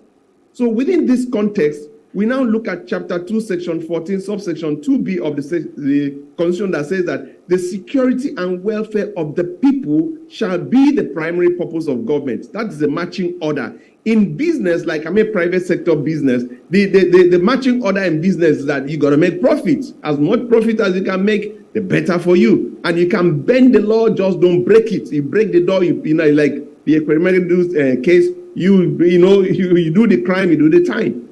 So what am I trying to say coming down here? If we had people who think well in government, they will realize that the seaports are part of our highest revenue earning and generating, system or setup. Within that context, wise thinking shows you that if you have a cow that you milk from, you have a choice either to keep draining the milk without feeding the cow and then... No, so, Ezekiel, you have to, because let them end on this. It's very important. At a stage, you discover that nothing is coming out. But if you feed that cow well, it will continue to give you more milk. It's a business thinking acumen. If you apply that to the seaport, because they generate funds for you. So what do? You make sure that you fund them well. You make sure that you control them well. You make sure you put systems and structures and processes well that makes for transparency, accountability, and happiness with the workers. And what do you get in return? Higher returns, more efficient money. And that takes somebody who thinks well. But when you have people who say, just bring the money, just bring the money, just bring the money, they will end up sucking that place dry, not funding it, and at the end of the day, you don't get anything good out of it again. Well, we have to let it go at this point in time. But for me, it's just, I continue to ask the question as to if government is really, really should be in the business of managing business, a good business manager, and they have any business in business. Because if it were the case... Government is managing your life. No, but you can't also... if you look at this report now, the complaint here is that the budgetary allocation, to the seaports have not been anything to write home about for the past 6 years. Because we have people who don't understand. They don't understand the dynamics. But then again, it's government. It's not you and I. It's still government that is making this.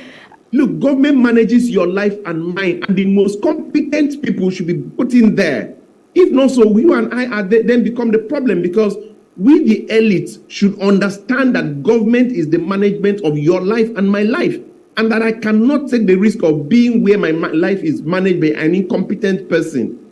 So I think we, the elite, need to step up to the game and make sure that whoever goes for any government office must be the brightest and the best. If not so, my life and your life is in trouble. We have to let it go at this point. I'm sure that we should have a robust conversation around this issue in terms of our seaports. And the fact that usually the argument will be concessioning, which is like a guise. It feels like government is hiding under that guise to evade injecting funds into this sector. It's like saying, hey, wherever your money is, that's where your heart is, and you know what you're coming from that area. But then, thank you so much, Ezekiel Yaituk, for being part of the show this morning. I always a pleasure. Like to have you on the show. Thank you so much. Thank you. Thank you. Well, that's the size of our conversation this morning on Off the Press. We just take a breather. When we return, we'll delve to a first major conversation right here. We'll have a guest who's a legal practitioner who joins us. We need to understand what a treason is. That's a very huge thing. If you are declared an enemy of the state, then you need to hide for your life. Stay with us. We'll be right back after this time out.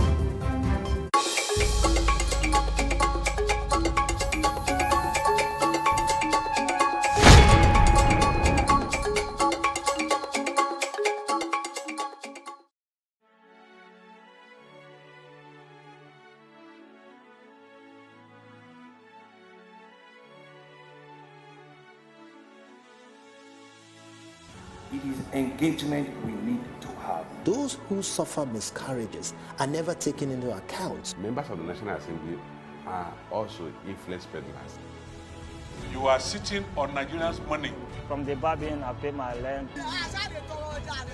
On the Babin, I send my children to school. A consultative engagement. No any tangible notification before they ban us. It's one thing for people to be at your back and the heat of the moment, and another thing for them to still be with you when push comes to shove.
An African girl somewhere is sitting at home, accompanied by dreams that seem so far away. Africa is one of the continents with the highest out-of-school percentage in education, and girls are at an early disadvantage. The sub-Saharan Africa records about 18 million out-of-school girls, This gender gap extends to the tech space with a projection of only a 33% global female workforce representation in tech firms for 2022. Let us help change the stories and numbers. Africa Agility's Project Train a Girl campaign is working to help train African girls in tech. You can donate as little as $2 or 2,000 naira to help a girl in tech get her heels in the door. Visit www.africaagility.rallyup.com/PTAG to donate.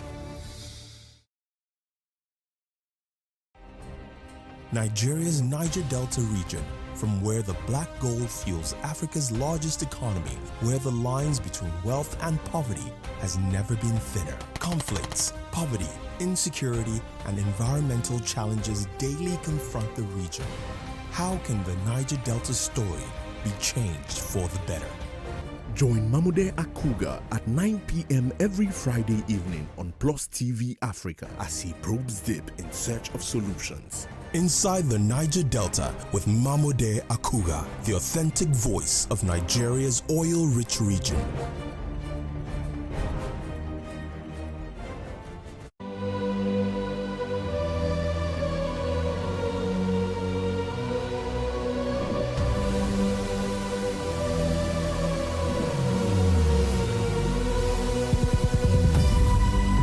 What we do not understand, we will stigmatize. What you can see is the remaining of the tanker that exploded. The suspect equally confessed.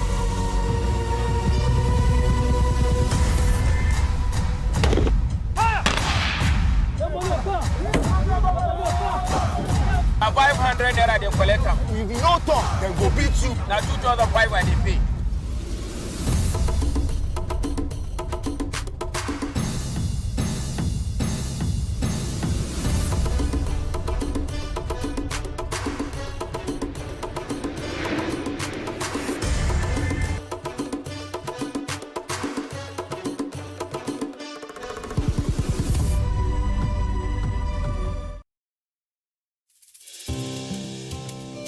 For me, I wanted to change that culture. I didn't believe that until you see a white man or you see a foreigner in the kitchen before you can believe that, you know, good food is going to come out of that kitchen.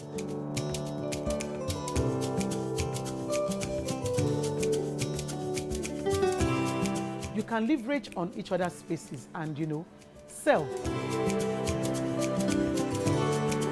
We believe in Nigeria, right? We believe that Nigeria can get better. We, the youth, are the ones that can make it better. And my products are proudly made in Nigeria.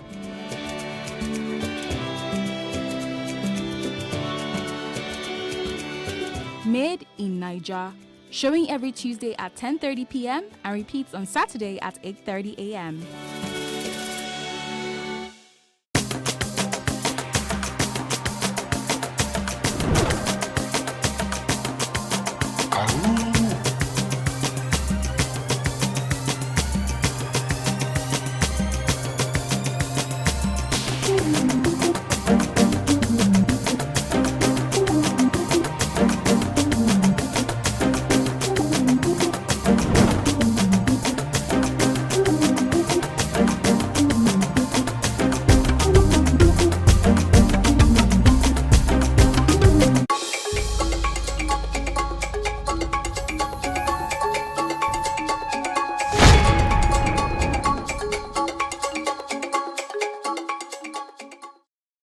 And we're back with the conversation this morning. We'll have a legal practitioner join us this morning in Lagos via Zoom, Agiode Stephen, to be precise. In no time, we'll have him join the conversation. But just a bit to the background of what we're about to talk about is that the Nigerian government has accused a major opposition leader of treason. Now, weeks after the candidate of the ruling party won a hotly contested presidential election, the government spokesperson Lai Mohammed gave a government's position during an engagement with journalists in Washington, D.C., that's in the United States. According to the Minister of Information and Culture, Lai Mohammed accused the presidential candidate of the Labour Party, Peter Obi, of inciting people to violence over the outcome of the presidential election, saying it's treasonable. Now, during the respective interactions with international media organization, the minister said that it was wrong for Obi on the one breath to seek redress in court, and the other hand, of the outcome of the polls, actually, and the other hand also to incite people to violence. Obi and his vice, Dati Ahmed, cannot be threatening Nigerians that if the president-elect Bola Ahmed Tinubu of the All Progressive Congress is sworn in on May the 29th, it will be the end of democracy in Nigeria. The conversation is endless. The thoughts are still there, but this is a point where we have our guests join us. Let's make sense of all of this back and forth. The fact that there also risks, they stand a chance of being, they probably might be arrested. It seemed like they're enemy of the state. Stephen Agiode, thank you once again for joining us. Good morning, my pleasure. So quickly, I'd like to ask you, what exactly is a treason according to the Constitution and to other laws in our polity? What exactly is a treason? Treason denotes a series of acts where you, by force, want to overthrow a well-constituted government. So it's very simple. That means by some act or some definite deed, you are trying to overthrow the government of a country. That's what it simply means, in layman terms. But do you think that, the actions or the accusation of the federal government in response to, if you look at that, juxtaposing that with your definition of a treason according to the laws of the land, do you think that it's a treason? No, what Alhaji Dati Mohammed has said is wrong, and it is condemnable.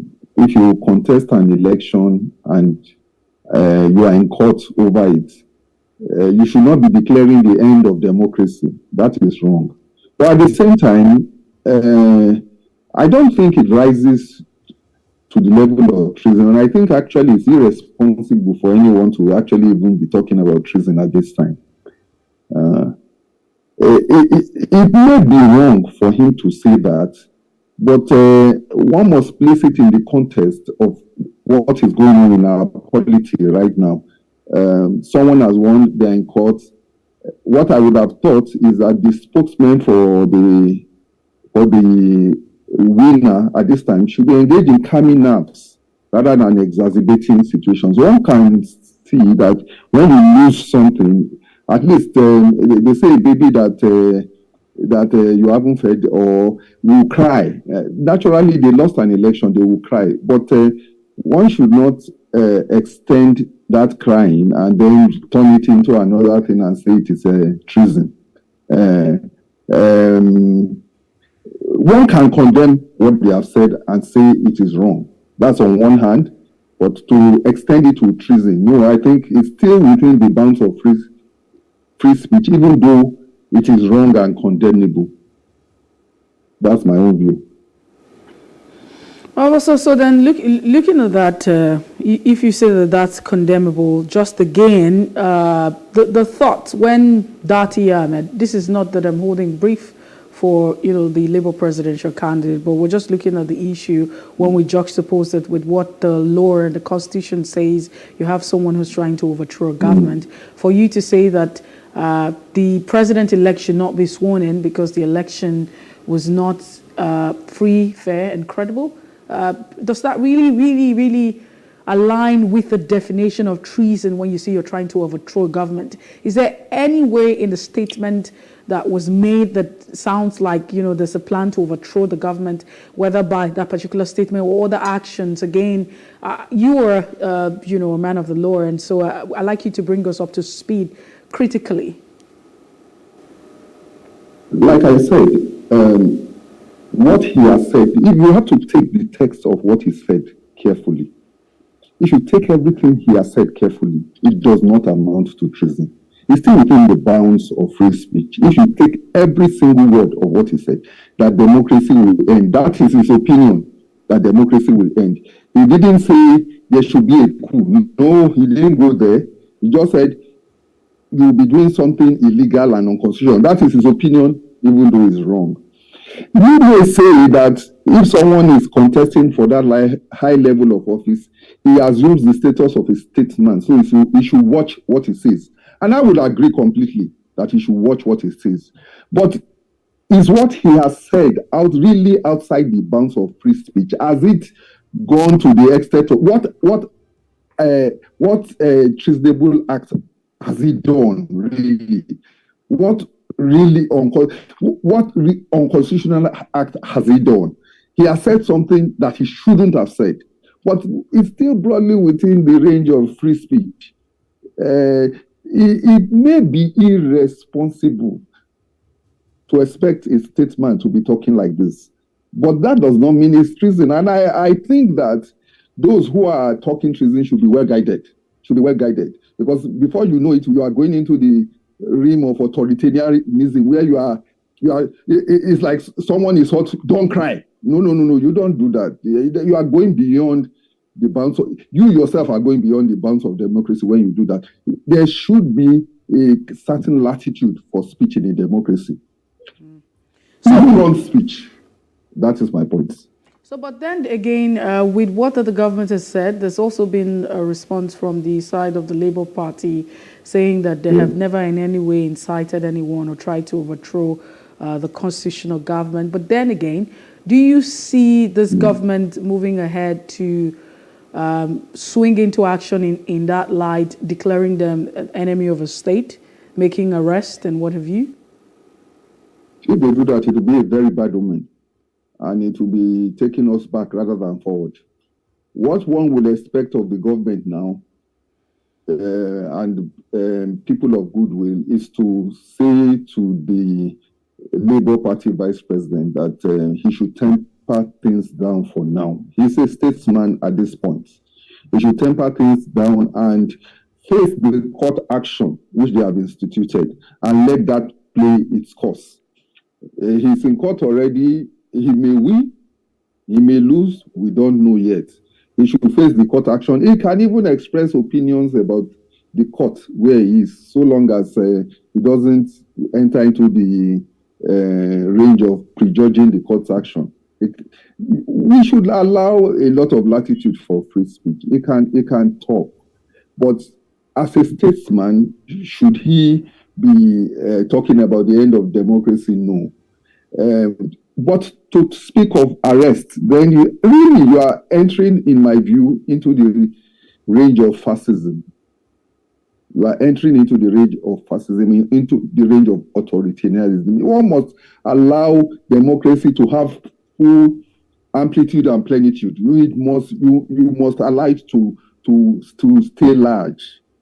You must give every room for people to speak, to say what they want and all that.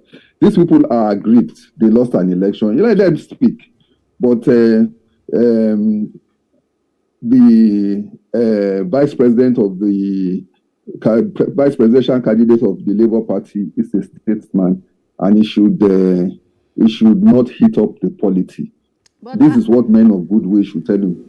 Mm-hmm. I mean, there's also a statement from a very noble Nigerian, Wole Soyinka, who's in his response to all of the back and forth that's going on with the Labour Party and what have you. He's described them. He said that the obedient fascist, and people believe that, Wole Soyinka calling the obedient fascist is part of the plan. That this is politically motivated. There's an agenda to demarket, the presidential candidate of the Labour Party by the ruling government. Do you agree with this? No, because I'm an admirer of Wole Soyinka.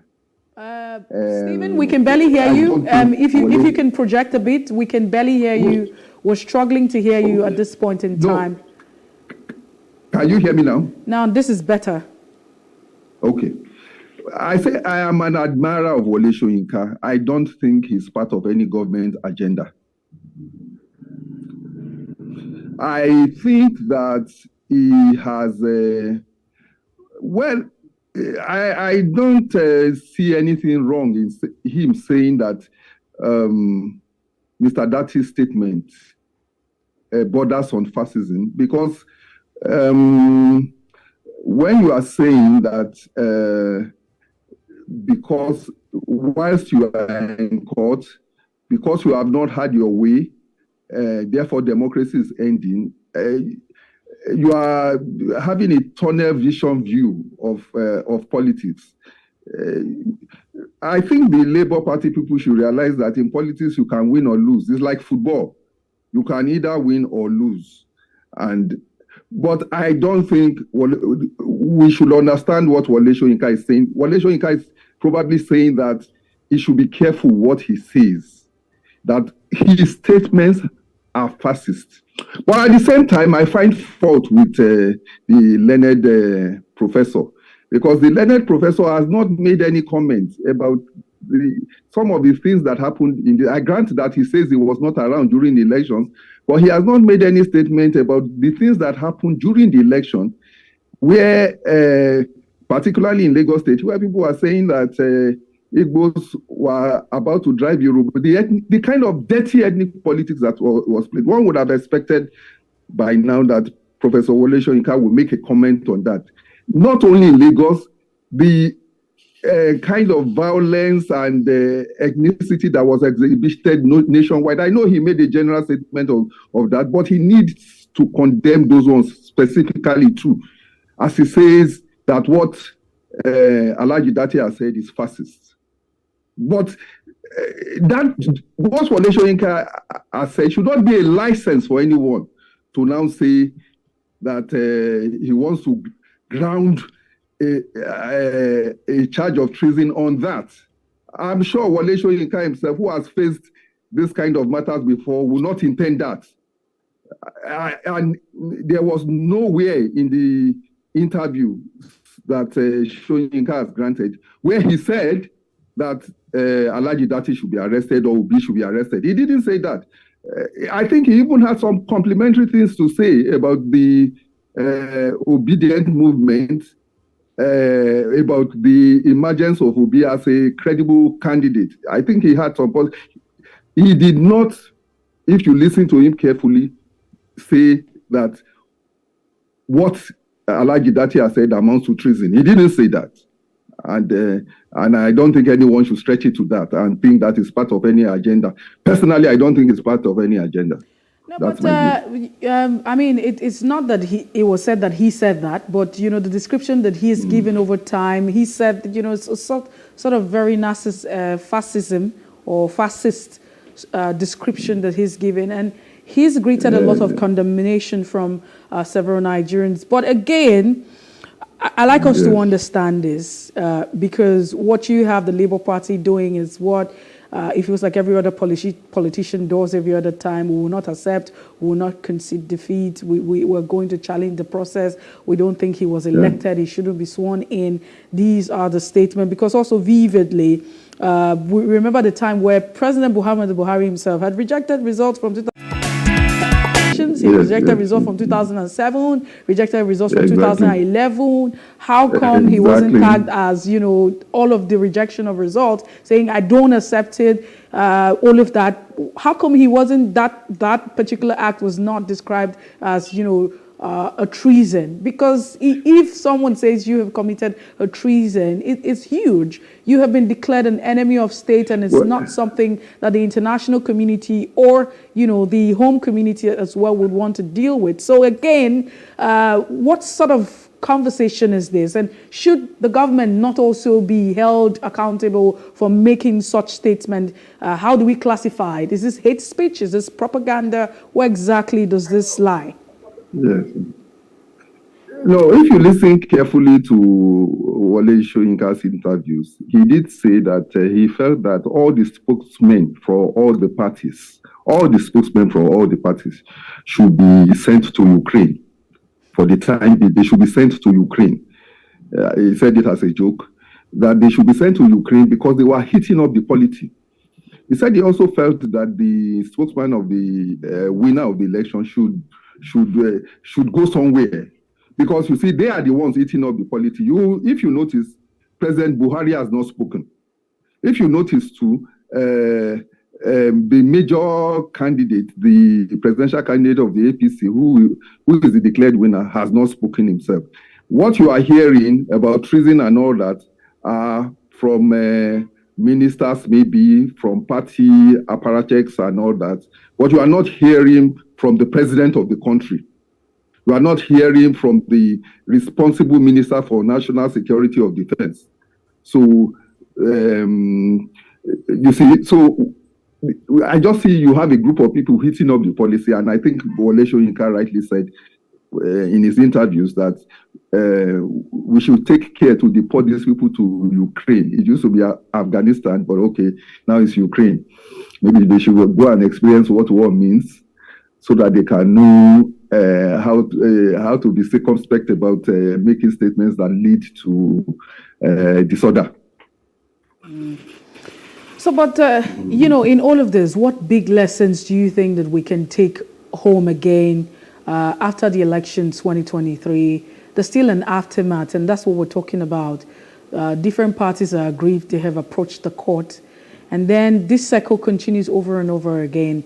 What lessons can we learn? What exactly can we do differently in another election cycle? Well, I take it one by one. For the Labour Party, they came third. They are a new political force in Nigeria. They achieved a lot. They won where they were not expected to win. And I think they should take away some level of satisfaction from their performance. We shouldn't wash away the baby with the bathwater. I know maybe they expected to win, but I think they have done well. If you look back in our history too, you see Chief Awolowo contested many times and he never won. Buhari too contested many times and he never won.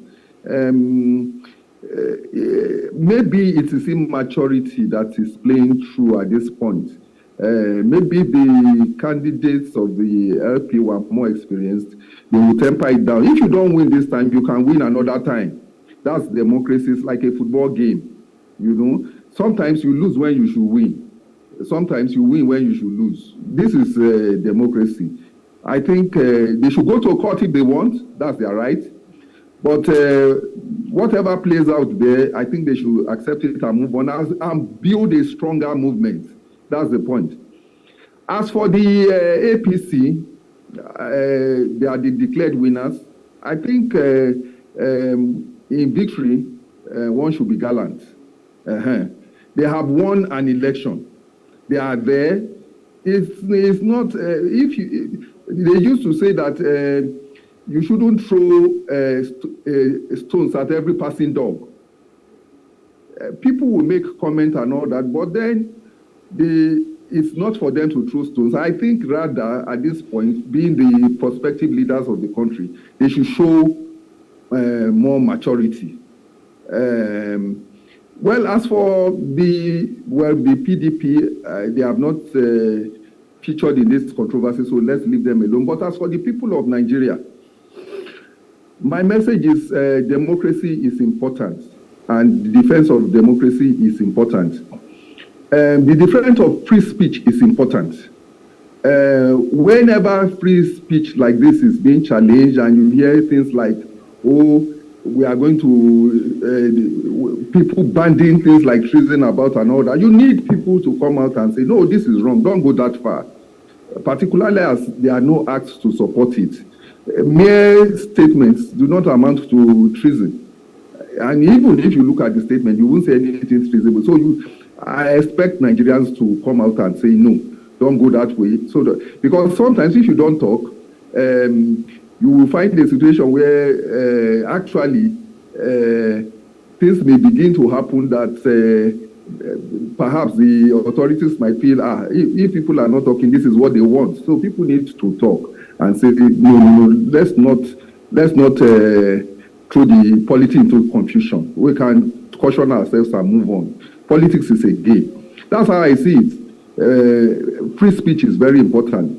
What he has said may be wrong, but you are entitled to say wrong things when you're exercising your right of free speech.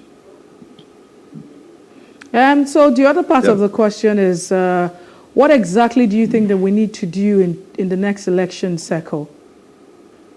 I mean, we're looking at all stakeholders involved now.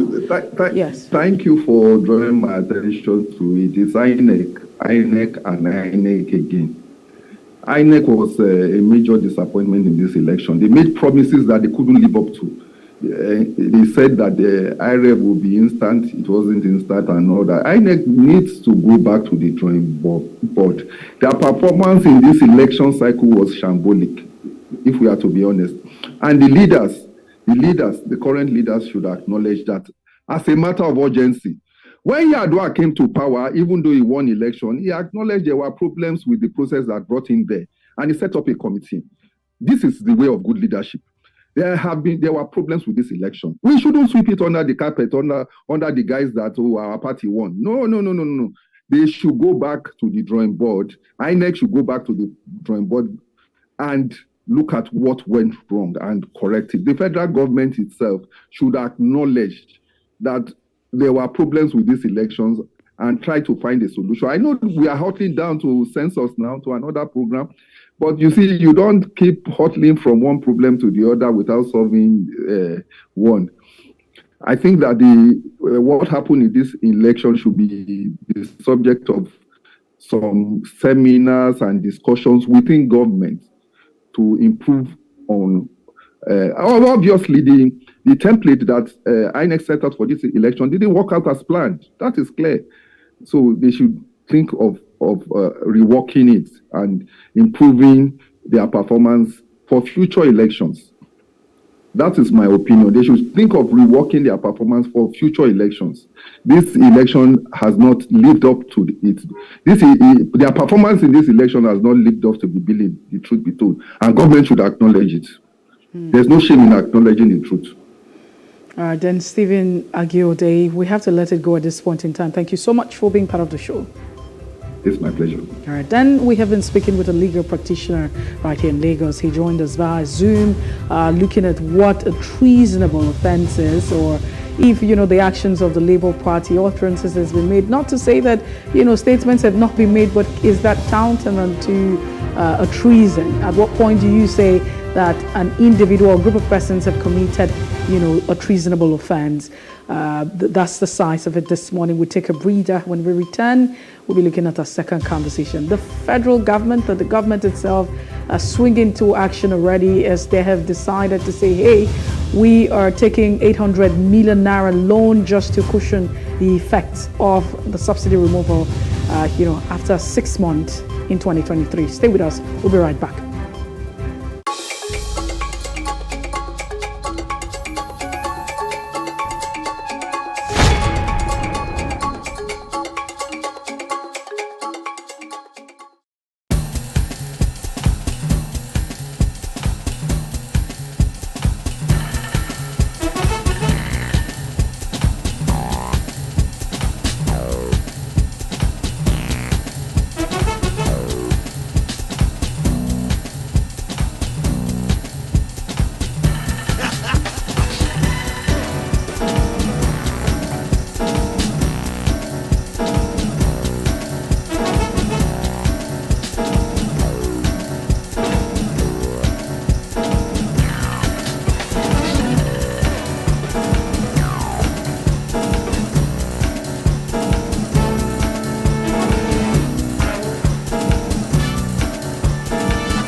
for me, I wanted to change that culture. I didn't believe that until you see a white man or you see a foreigner in the kitchen before you can believe that, you know, good food is going to come out of that kitchen.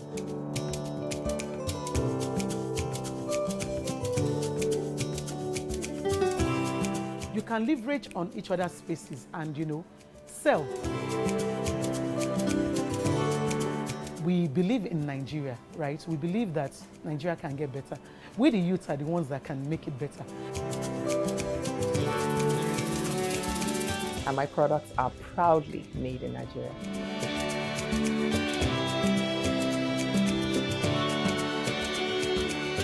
Made in Niger, showing every Tuesday at 10:30 p.m. and repeats on Saturday at 8:30 a.m.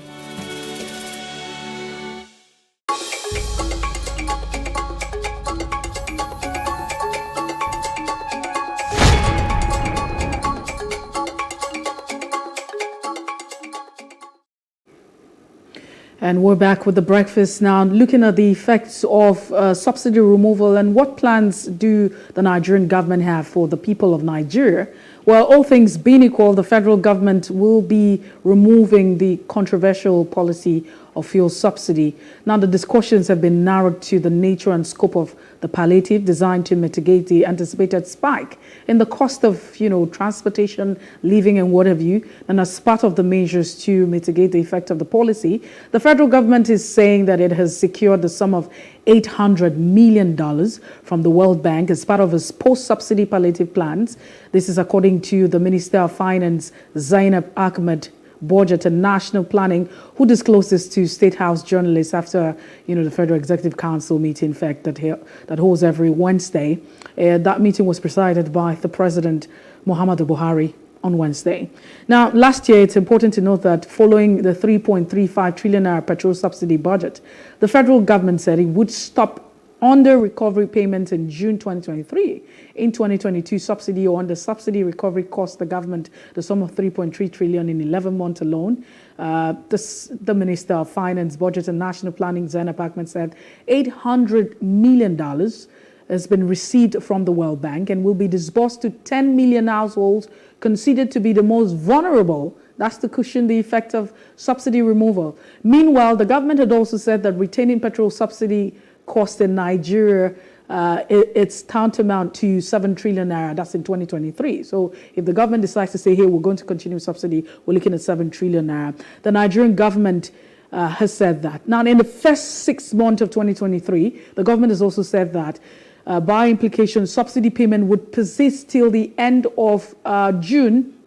And for 2023, and fuel subsidy payment in Nigeria is going to consume 3.36 trillion naira. We have our guest joining us this morning to make sense of the conversation. Biodu Shoumi, thank you so much for joining us. It's my pleasure. Thank you for having me. I'd like to share your thoughts. How do you feel about this social investment action by the government to cushion the effect of, you know, fuel subsidy removal at the end of 6 months in 2023? Well, in the first instance, I'm one of those who have never accepted the fact that we had subsidy. You only need to go back to the Petroleum Act, which has now been replaced by the PIA.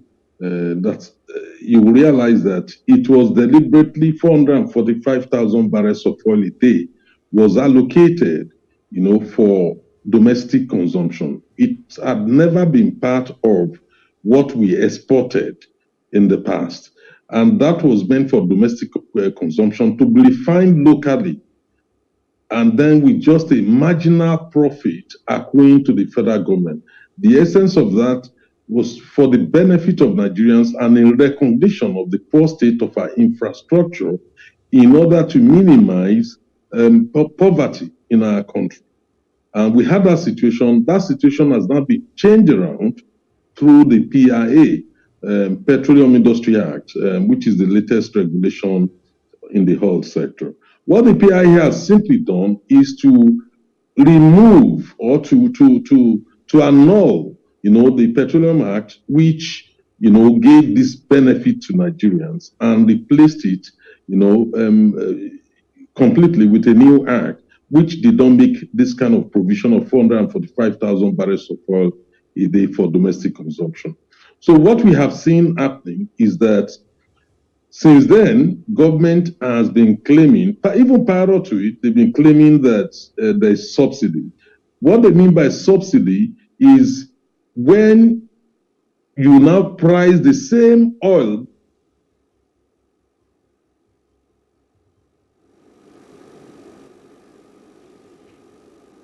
Show me, can you hear me?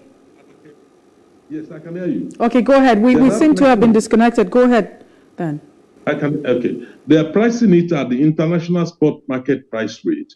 And then with other surcharges like shipping, new custom duties on what should never have been attracting customs importation duties, simply because if it is refined within the country, and added all this to it, and then they now calculate that and say, look, these are the subsidy. That is what they're calling subsidy as it stands today. But that apart, now that government is claiming they want to remove subsidy, that is basically to increase the pump price of a liter of oil. What part of the things they're planning to do is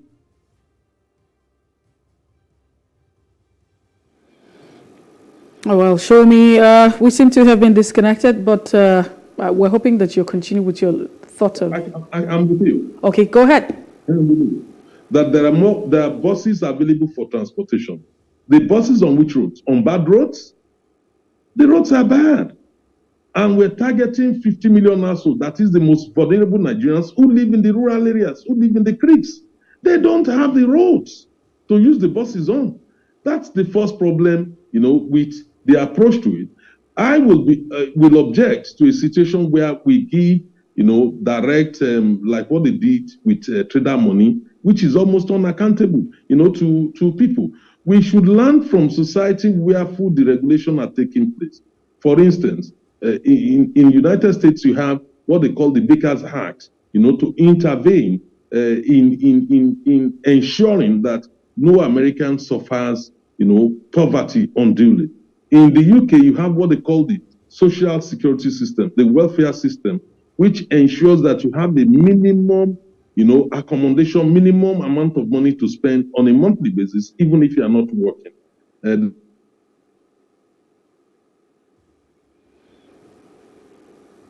They have it as a token. Can you hear me? Yes, I can hear you. Go ahead. Yeah. So to take account of that. So in Nigeria, we have Chapter 2 of the Nigerian Constitution, which makes provision for the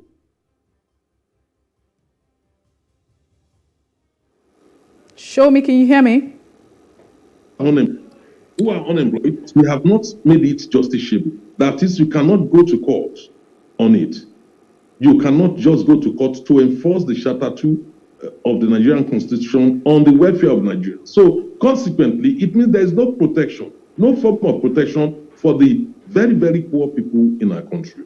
I am more worried about the multiplier effects of removal of whatever they call the subsidy, which I term to be increase in the pump price of petrol on the whole economy, particularly on the working class and the unemployed and the very, very majority poor people living in Nigeria. Prices of goods and commodities will skyrocket. Seriously. And we have not been able to replace the means of transportation, for instance, the railway, across the country in a way that goods can be moved faster and cheaper to our country. So then, don't you think that this move by the government, borrowing $800 million from the World Bank to, send across 10 million households, we're looking at 50 million Nigerians there, as a social investment program to cushion the effect of this, don't you think that that's, a plus on the side of government, that's effective?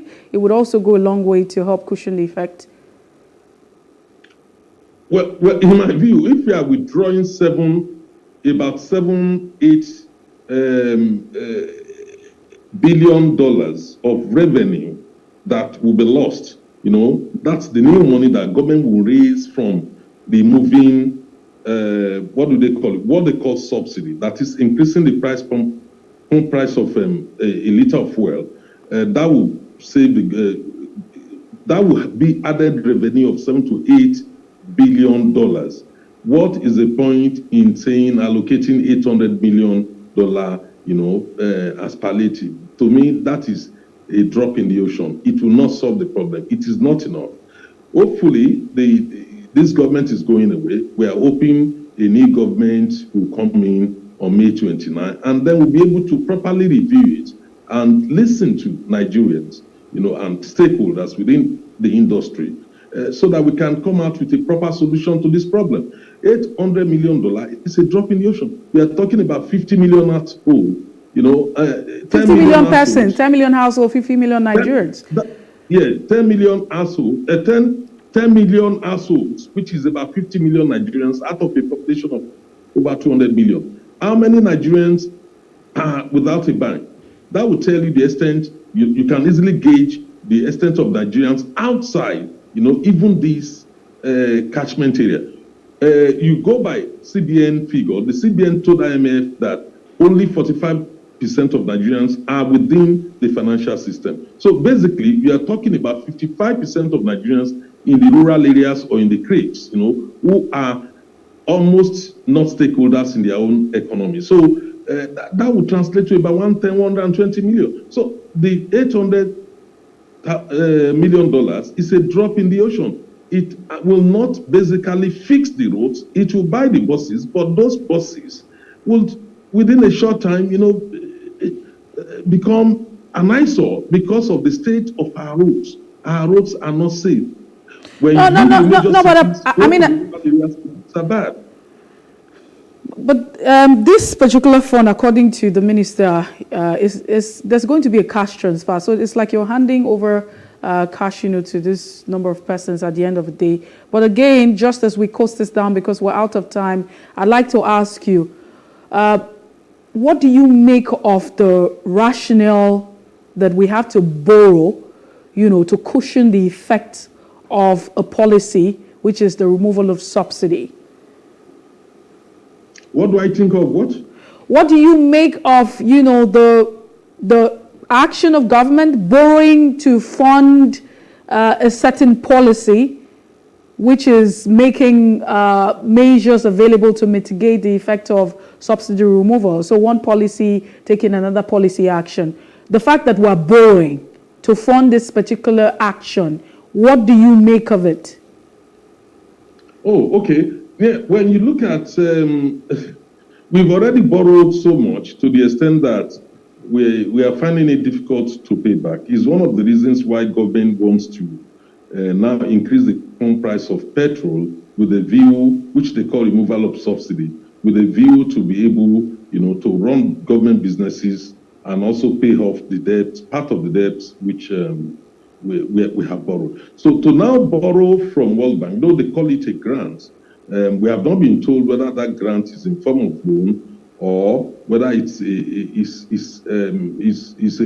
partnership grant, or whether it's attracting low interest rate. We don't know, or whether it's just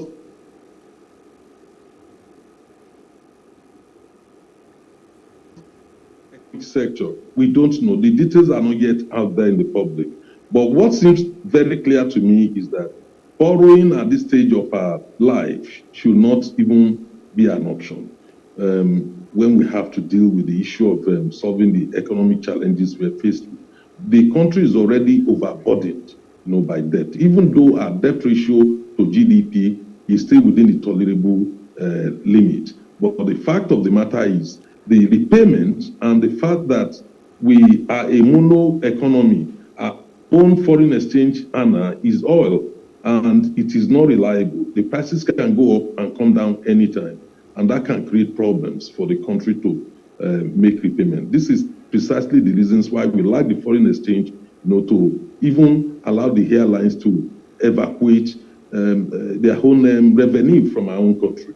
So I don't think we should be going ahead with borrowing. There's nothing wrong with borrowing if it can repay itself.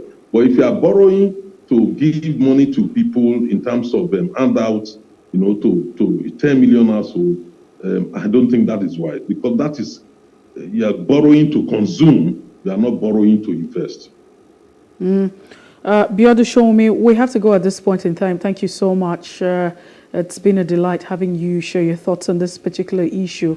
Then we're hoping that the government will pay attention to some of the issues that you've raised, and then maybe we'll probably might just have, a better one at the end of the day. Thank you once again. Thank you for having me. All right, then. That's the size of our conversation, the end of it at this point in time, The Breakfast. I appreciate that you have been part of the show from 7 o'clock up until now. We will be joining the newsroom at 9 o'clock for the news brief. Now, and if you missed out on any part of the conversation, that's on The Breakfast.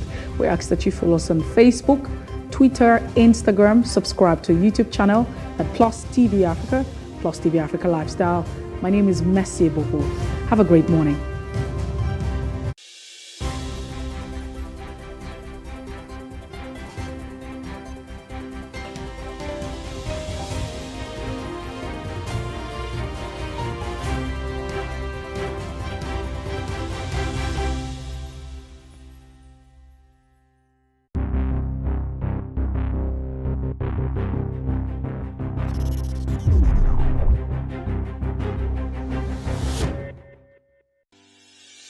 Increase the reach of your events or business services.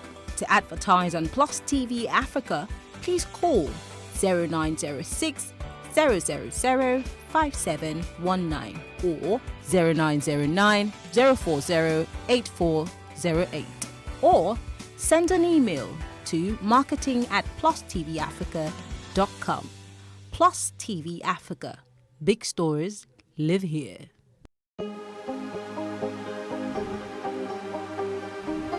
Is it for upcoming artists to blow in Nigeria?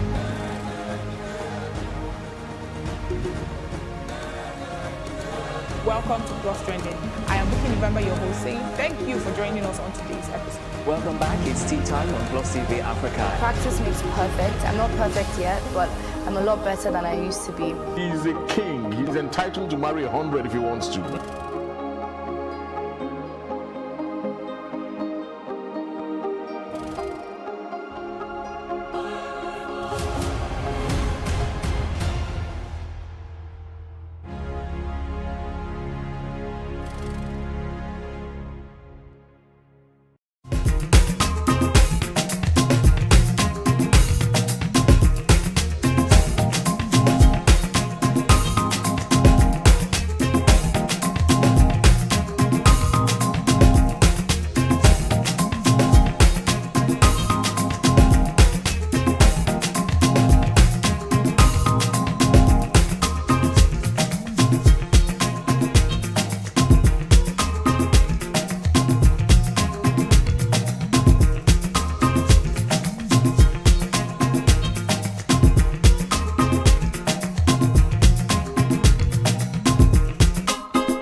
Good morning. I am Messi Boko. This is the news brief. Former President Olusegun Obasanjo has written to the Chief Clerk of the Central Criminal Court in London to temper justice with mercy over the conviction of former Nigerian Deputy Senate President, Senator Ike Ekweremadu. Ekweremadu and his wife, alongside Nigerian Dr. Obinna Obete, were recently found guilty of attempted organ harvesting of a Nigerian trafficked to the United Kingdom to provide kidney for their ailing daughter. The former president, in a letter dated April the 3rd, 2023, addressed to the chief clerk of the court, said, even though Ekweremadu's action was condemnable and unacceptable, he has contributed his quota to the socio-political development of Nigeria, adding that his punishment should consider his past record of good deeds and the plight of his ailing daughter. Peter Obi, presidential candidate of Labour Party, LP, says the audio call featuring him and David Oyedepo, the founder of Winners Chapel, is fake. Obi, in a post on Wednesday on his social media platform Twitter handle, said at no time did he ever say or think or even imply that the 2023 election is or was a religious war. The Labour Party candidate said his legal team would take appropriate legal action on the matter. He thanked all Nigerians, especially youths and the obedient, as they have remained focused on the core mission of a new Nigeria that is possible even after February 25, 2023 presidential elections. According to him, the present attempt by the APC as the party and the APC-led government through some government officials and agencies to divert attention from the blatant stolen mandate is unfortunate and sad. A High Court of the Federal Capital Territory in Abuja has issued an order restraining the National Chairman of the Labour Party, Mr. Julius Abure, National Secretary Farouk Ibrahim, and 2 others from parading themselves as national officers of the party. Justice Hamzat Musa issued the restraining order on Wednesday while ruling an ex parte application which was argued by James Ogo Onoja, SAN. Onoja had in an application informed the court how the restrained national officer purportedly forged several documents of the FCT High Court to carry out unlawful substitution in the last general elections. In the brief ruling, Justice Musa held that the application and the supporting evidence have a good case for the request to be granted. The judge subsequently ordered that all 4 people should immediately stop parading themselves as national officers of the Labour Party. Give an order today that the chairman of Labour Party and other executives who are mentioned as defendants there should stop parading themselves as chairman and executive of the Labour Party, on the basis that one, they have been found wanting in terms of allegation of crime. I mean, they have been indicted by the police for forgery. Also, the chairman has been suspended by his ward, and in our constitution, in the constitution of the Labour Party, once you are suspended or expelled, you cannot be a member of the board of trustees, not to be a chairman, not to talk about being a chairman. The 4 officers involved primarily now are one, Julius Abure, who is the former national chairman now. We have Umar Farouk, who is also the former national secretary. The Labour Party candidates in Owerri Municipal in the March 18th Imo State House of Assembly election has been arrested. Clinton Amadi, who was a lawmaker at the State House of Assembly between 2007 and 2011, was arrested on Monday at the State Secretariat of the Independent National Electoral Commission located at Port Harcourt Road in Owerri, the state capital. Correspondents gathered that the Labour Party was arrested, or candidate was arrested, when he went to obtain a certified true copy of electoral materials. The police spokesperson Henry Okoyo said that he had yet to be briefed on the development. Rivers Police Command says it has invited Toyin Cole, governorship candidate of the All Progressive Congress APC, over an alleged death recorded during a clash between members of his party and those of the People's Democratic Party, PDP. Supporters of the APC and PDP had a Monday clash in Port Harcourt, the Rivers State capital, at the Independent National Electoral Commission's office. Toye Cole had arrived at INEC office to inspect materials used for elections that was held on March the 18th when the clash occurred. In a live interview, Okone Fiong, the State Police Commissioner, said APC candidate, his aides and other members of the PDP were invited following the allegation that someone was shot dead during the brawl. The Plateau State Police Command has sealed the House of Assembly complex in early hours. The command is yet to issue an official statement on the action. It is not unconnected to the crisis among members of the House of Assembly. It was also reported that on Monday, a court restated Yakubu Abok as the Speaker of the House.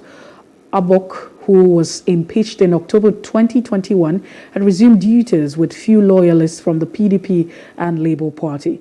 The House is divided into two factions, with one loyal to the current Speaker, Yakubu Sander, and the other loyal to reinstated Speaker, Ayuba Abok.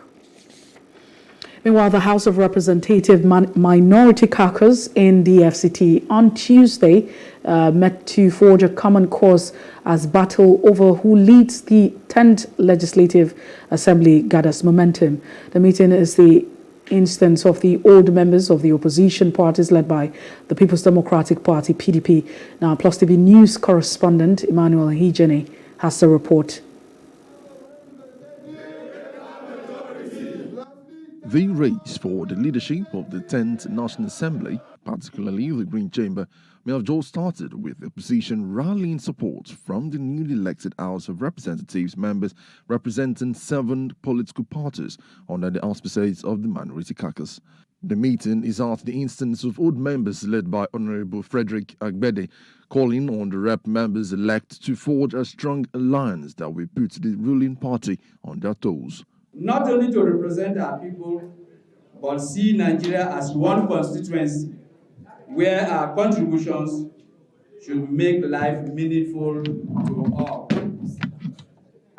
This session is to enable us to network, interact, and familiarize ourselves as people that the results of 2023 general election has thrown up as a new face, having numbers that gives us greater strength to deepen opposition politics and democracy. In the response, representatives of the 7 opposition parties pledged commitment and cooperation amongst the political parties, irrespective of the security of ratio of the alliance.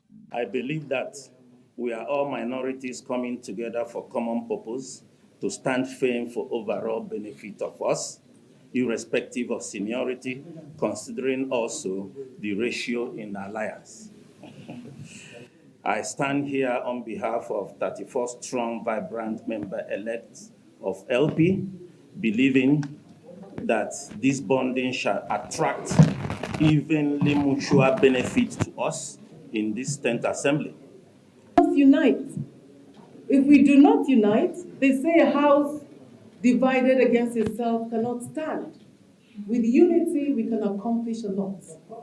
Harmony, peace, progress, and we can not only empower our constituencies and our constituents, those whom we look up to, but we can ensure that we play our role as a vibrant opposition. For us to be able to put through our collective interests, for us to be able to protect our ideals as minority parties that fundamentally serves as a check to the ruling party, for us to be able to contribute to nation building, we must come together. We've all been called for a common purpose.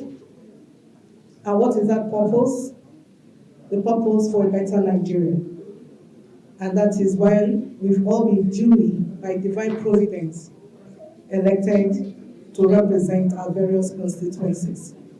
According to INEC, so far, 324 members have won a seat to the House of Representatives, with APC having 162 seats, PDP 102, Labour Party 34, NNPP 18, ABGA 4, while both ADC and SDP won 2 seats each, and YPP 1 seat. Supplementary elections are expected to be conducted in 33 federal constituencies on the 15th of April 2023.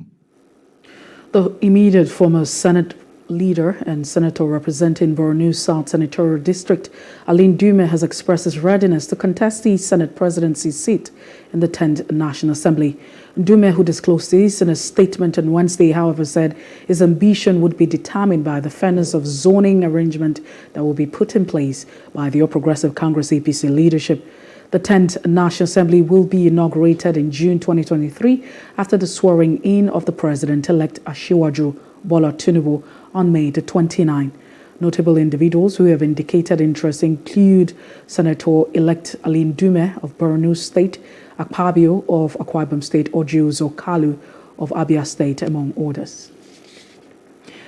The remains of Senator Joseph Wires, the late Senate President in the Second Republic between 1979 and 1983, is yet to be buried 16 months after his death. The Cross River State government had inaugurated a funeral committee to plan for his burial.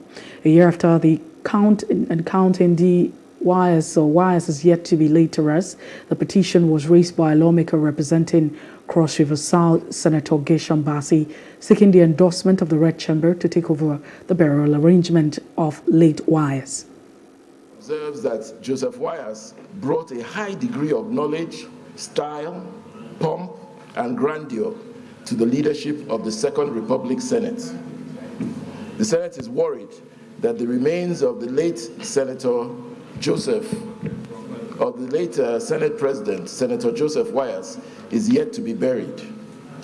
The Senate is concerned that this delay is an embarrassment to the National Assembly and to the nation that he headed between 1979 and 1983.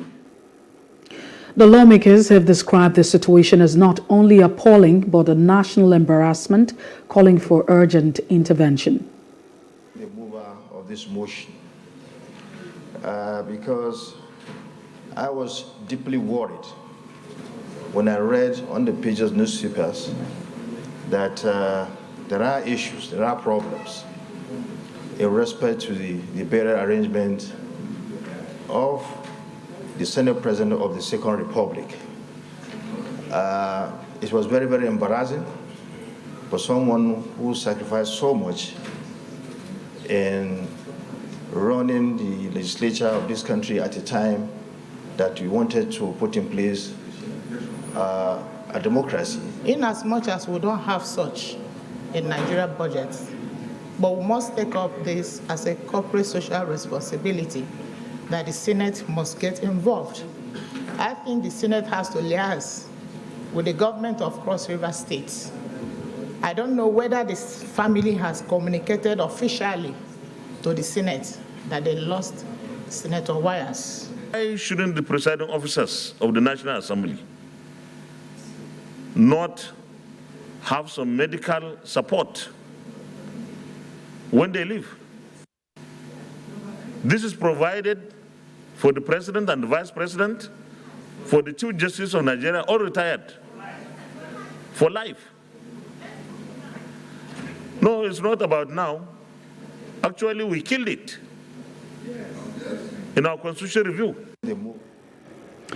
A minute's silence was also observed for the late wife of Senator Orji Uzor Kalu, who recently passed on the 3rd of April 2023. The House of Representatives on Wednesday resolved to transmit a bill seeking to establish a State Security Council to President Muhammadu Buhari for assent. The National Assembly had in January transited 35 constitution alteration bills passed by the State House of Assembly in concurrence with the National Assembly out of the 44 bills sent to the state. To amend a clause in the Constitution, 2/3 or fifth majority of each of the Senate and the House has to approve the amendment, after which it will be transmitted to the State House of Assembly, where 2/3 or 24 of the 36 of them have to concur. The Eze Ndigbo of the estate had threatened to invite members of indigenous people of Biafra, IPOB, to Lagos to protect Igbo people and their business, and they have been remanded in prison custody for 30 days. The remand order was given on Wednesday by the Chief Magistrate Peter Nwaka of the Sabo Yaba Chief Magistrate Court in Lagos, who ordered that the 67-year-old Igbo leader should be kept at the Ikoyi custodial facility for 30 days before adjourning the case until May the 3rd for the mention. Nwagua, who got into trouble when a video recording where he threatened to invite Biafran agitators to Lagos to protect Igbo people went viral, was charged with conspiracy and breach of public peace by the Department of State Services, the DSS. Unidentified police officers have been killed during a clash between security operatives and commercial motorcyclists in Lagos. The incident happened around Celeb bus stop in Apapa Oshodi Road. It was learned that violence broke out in the area when police officers attempted to arrest some of the commercial motorcyclists, popularly known as Okada riders. The commercial motorcyclists were said to have resisted arrest during the cutlass and other objects to attack the police officer. Confirming the incident, Benjamin Hundeyi, a Lagos police spokesperson, in a statement on Wednesday said the police officers were at the scene to enforce an existing ban on motorcyclists in some parts of Lagos. Hundeyi added that police inspector was murdered and divisional officer was seriously injured. 2 suspects have been arrested while 41 motorcyclists were impounded. The Lagos state government imposed a ban on the activities of motorcyclists in 10 local governments and 15 local council development areas in Lagos. The Ogun State Police Command has paraded 25 suspects for courtesan and robbery. Parading the suspect at the state police headquarters, the state capital, the command spokesperson, Abimbola Oyeyemi, said the command arrested the suspect after he launched a serious clampdown on those behind sudden upsurge in court-related clashes in the state. Oyeyemi said a 36-year-old notorious cultist of the Aye cult was arrested and their hideouts in the area was also fished out. He revealed that 6 suspected cultists were also apprehended in the area in Abeokuta during a rival court group supremacy battle.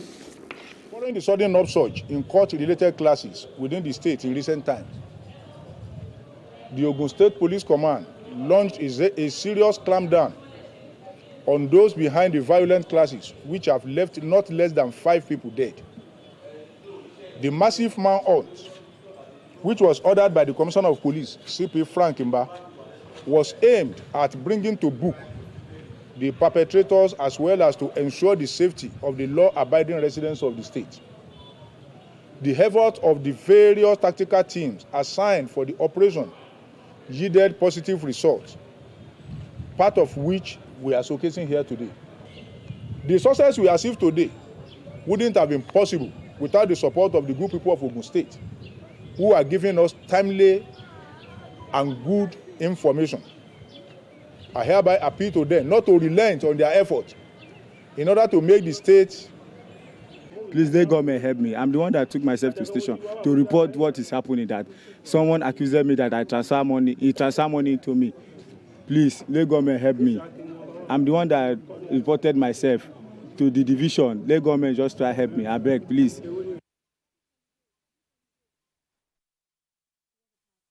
A court in Guinea has found 3 doctors guilty in connection with the deaths of young women who was raped in a hospital. The case caused a great deal of outrage in Guinea. The government said in 2021 that the M. Mahar Saleh has died in Tunisia, Tunisia, I beg your pardon, where she had been evacuated for treatment after being raped. Daniel and Patricia were sentenced to 15 years in prison, and a third doctor, who is also on the run, was given a 20-year sentence. They were all found guilty of assault, battery, as well as carrying out an abortion. Patricia Lema and co were also found guilty of rape. The United States Secretary, that's outside of Africa, Antony Blinken, said on Wednesday it's working through its process to determine whether Wall Street Journal reporter's detention by Russia is wrongful, adding that it would be completed soon. Russia's FSB security service said on March the 30th it had arrested a journalist, a U.S. citizen, and accused him of gathering information about Russia's defense company that was a state secret. The Wall Street Journal has, however, denied such allegation of spy. Also speaking at NATO Foreign Minister meeting in Brussels, the Minister Alliance head Jens Stoltenberg also called for the journalist release, saying it was about freedom of the press. And in business news, the Debt Management Office says Nigeria's debt stock is increasing due to a combination of several factors, including borrowing and continued issuing of promissory notes by the federal government. The Director General of the DMO, Patience Onia, spoke on the country's swelling public debt profile in a live interview. Addressing the country's total debt, it was said that several loans had been contracted from multilaterals and bilaterals, while the federal government keeps issuing promising notes to settle obligations for which it does not really have the revenue. She added that 77 trillion naira debt projection is likely to be inherited before the end of the current administration can be summoned with incentive that needs to put in place to ensure borrowings and equal balance expenditure and sustained revenue are met. And in entertainment news, American musician and songwriter Chloe Bailey shared her dream collaboration partner for a remix of her hit song, I Don't Mind, in a response to fans' question during a question and answer session on her Twitter page about who she would choose to feature on the track. She revealed her desire to work with Nigeria's Rema. Don't Mind is off her recent album, In Peace, which features 14 tracks with great artists like Chris Brown, Missy Elliott, and Future. And in sports news, Nigeria's Golden Eaglet will embark on a training tour in Germany ahead of the 2023 African Under-17 Cup of Nations. The Eaglets are expected to spend a few weeks in Germany before proceeding to Algeria for completion. Nigeria will face Zambia, Morocco, South Africa, and Group B at the Under-17 AFCON. The five-time world champions will confront Zimbabwe or Zambia in their opening match at the stadium, and also April the 30th, where the Golden Eaglets will meet up against Morocco in their second leg of the game on the 3rd of May. The final group game is against South Africa on May the 6th. The competition will run from April the 29th to May 19 in Algeria. And that's the news brief. For more stories, please follow us on Facebook, Twitter, and Instagram, and do subscribe to our YouTube channel at Plus TV Africa, Plus TV Africa Lifestyle. You can also view us on Limex on www.limex.tv and Glow TV apps anywhere in the world. I am Messi Boko. Many thanks for watching.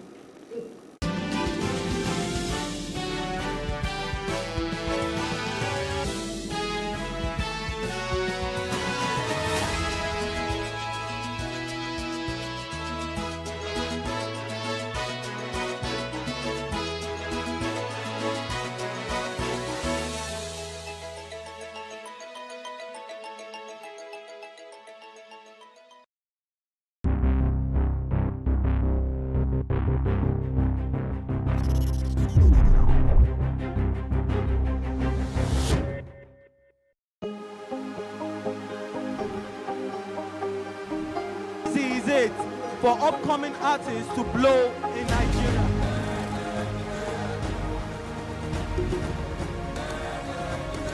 Welcome to Plus Trending. I am Buki November, your host, saying thank you for joining us on today's episode. Welcome back. It's tea time on Plus TV Africa. Practice makes perfect. I'm not perfect yet, but I'm a lot better than I used to be. He's a king. He's entitled to marry 100 if he wants to.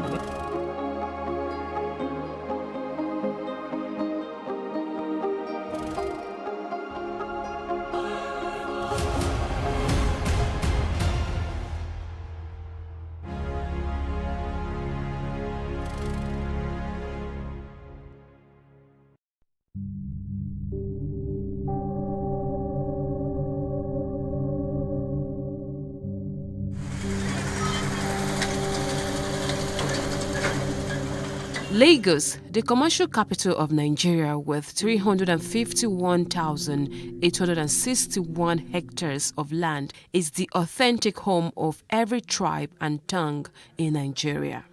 The state, though small in landmass, is controversially the most populous state in the country.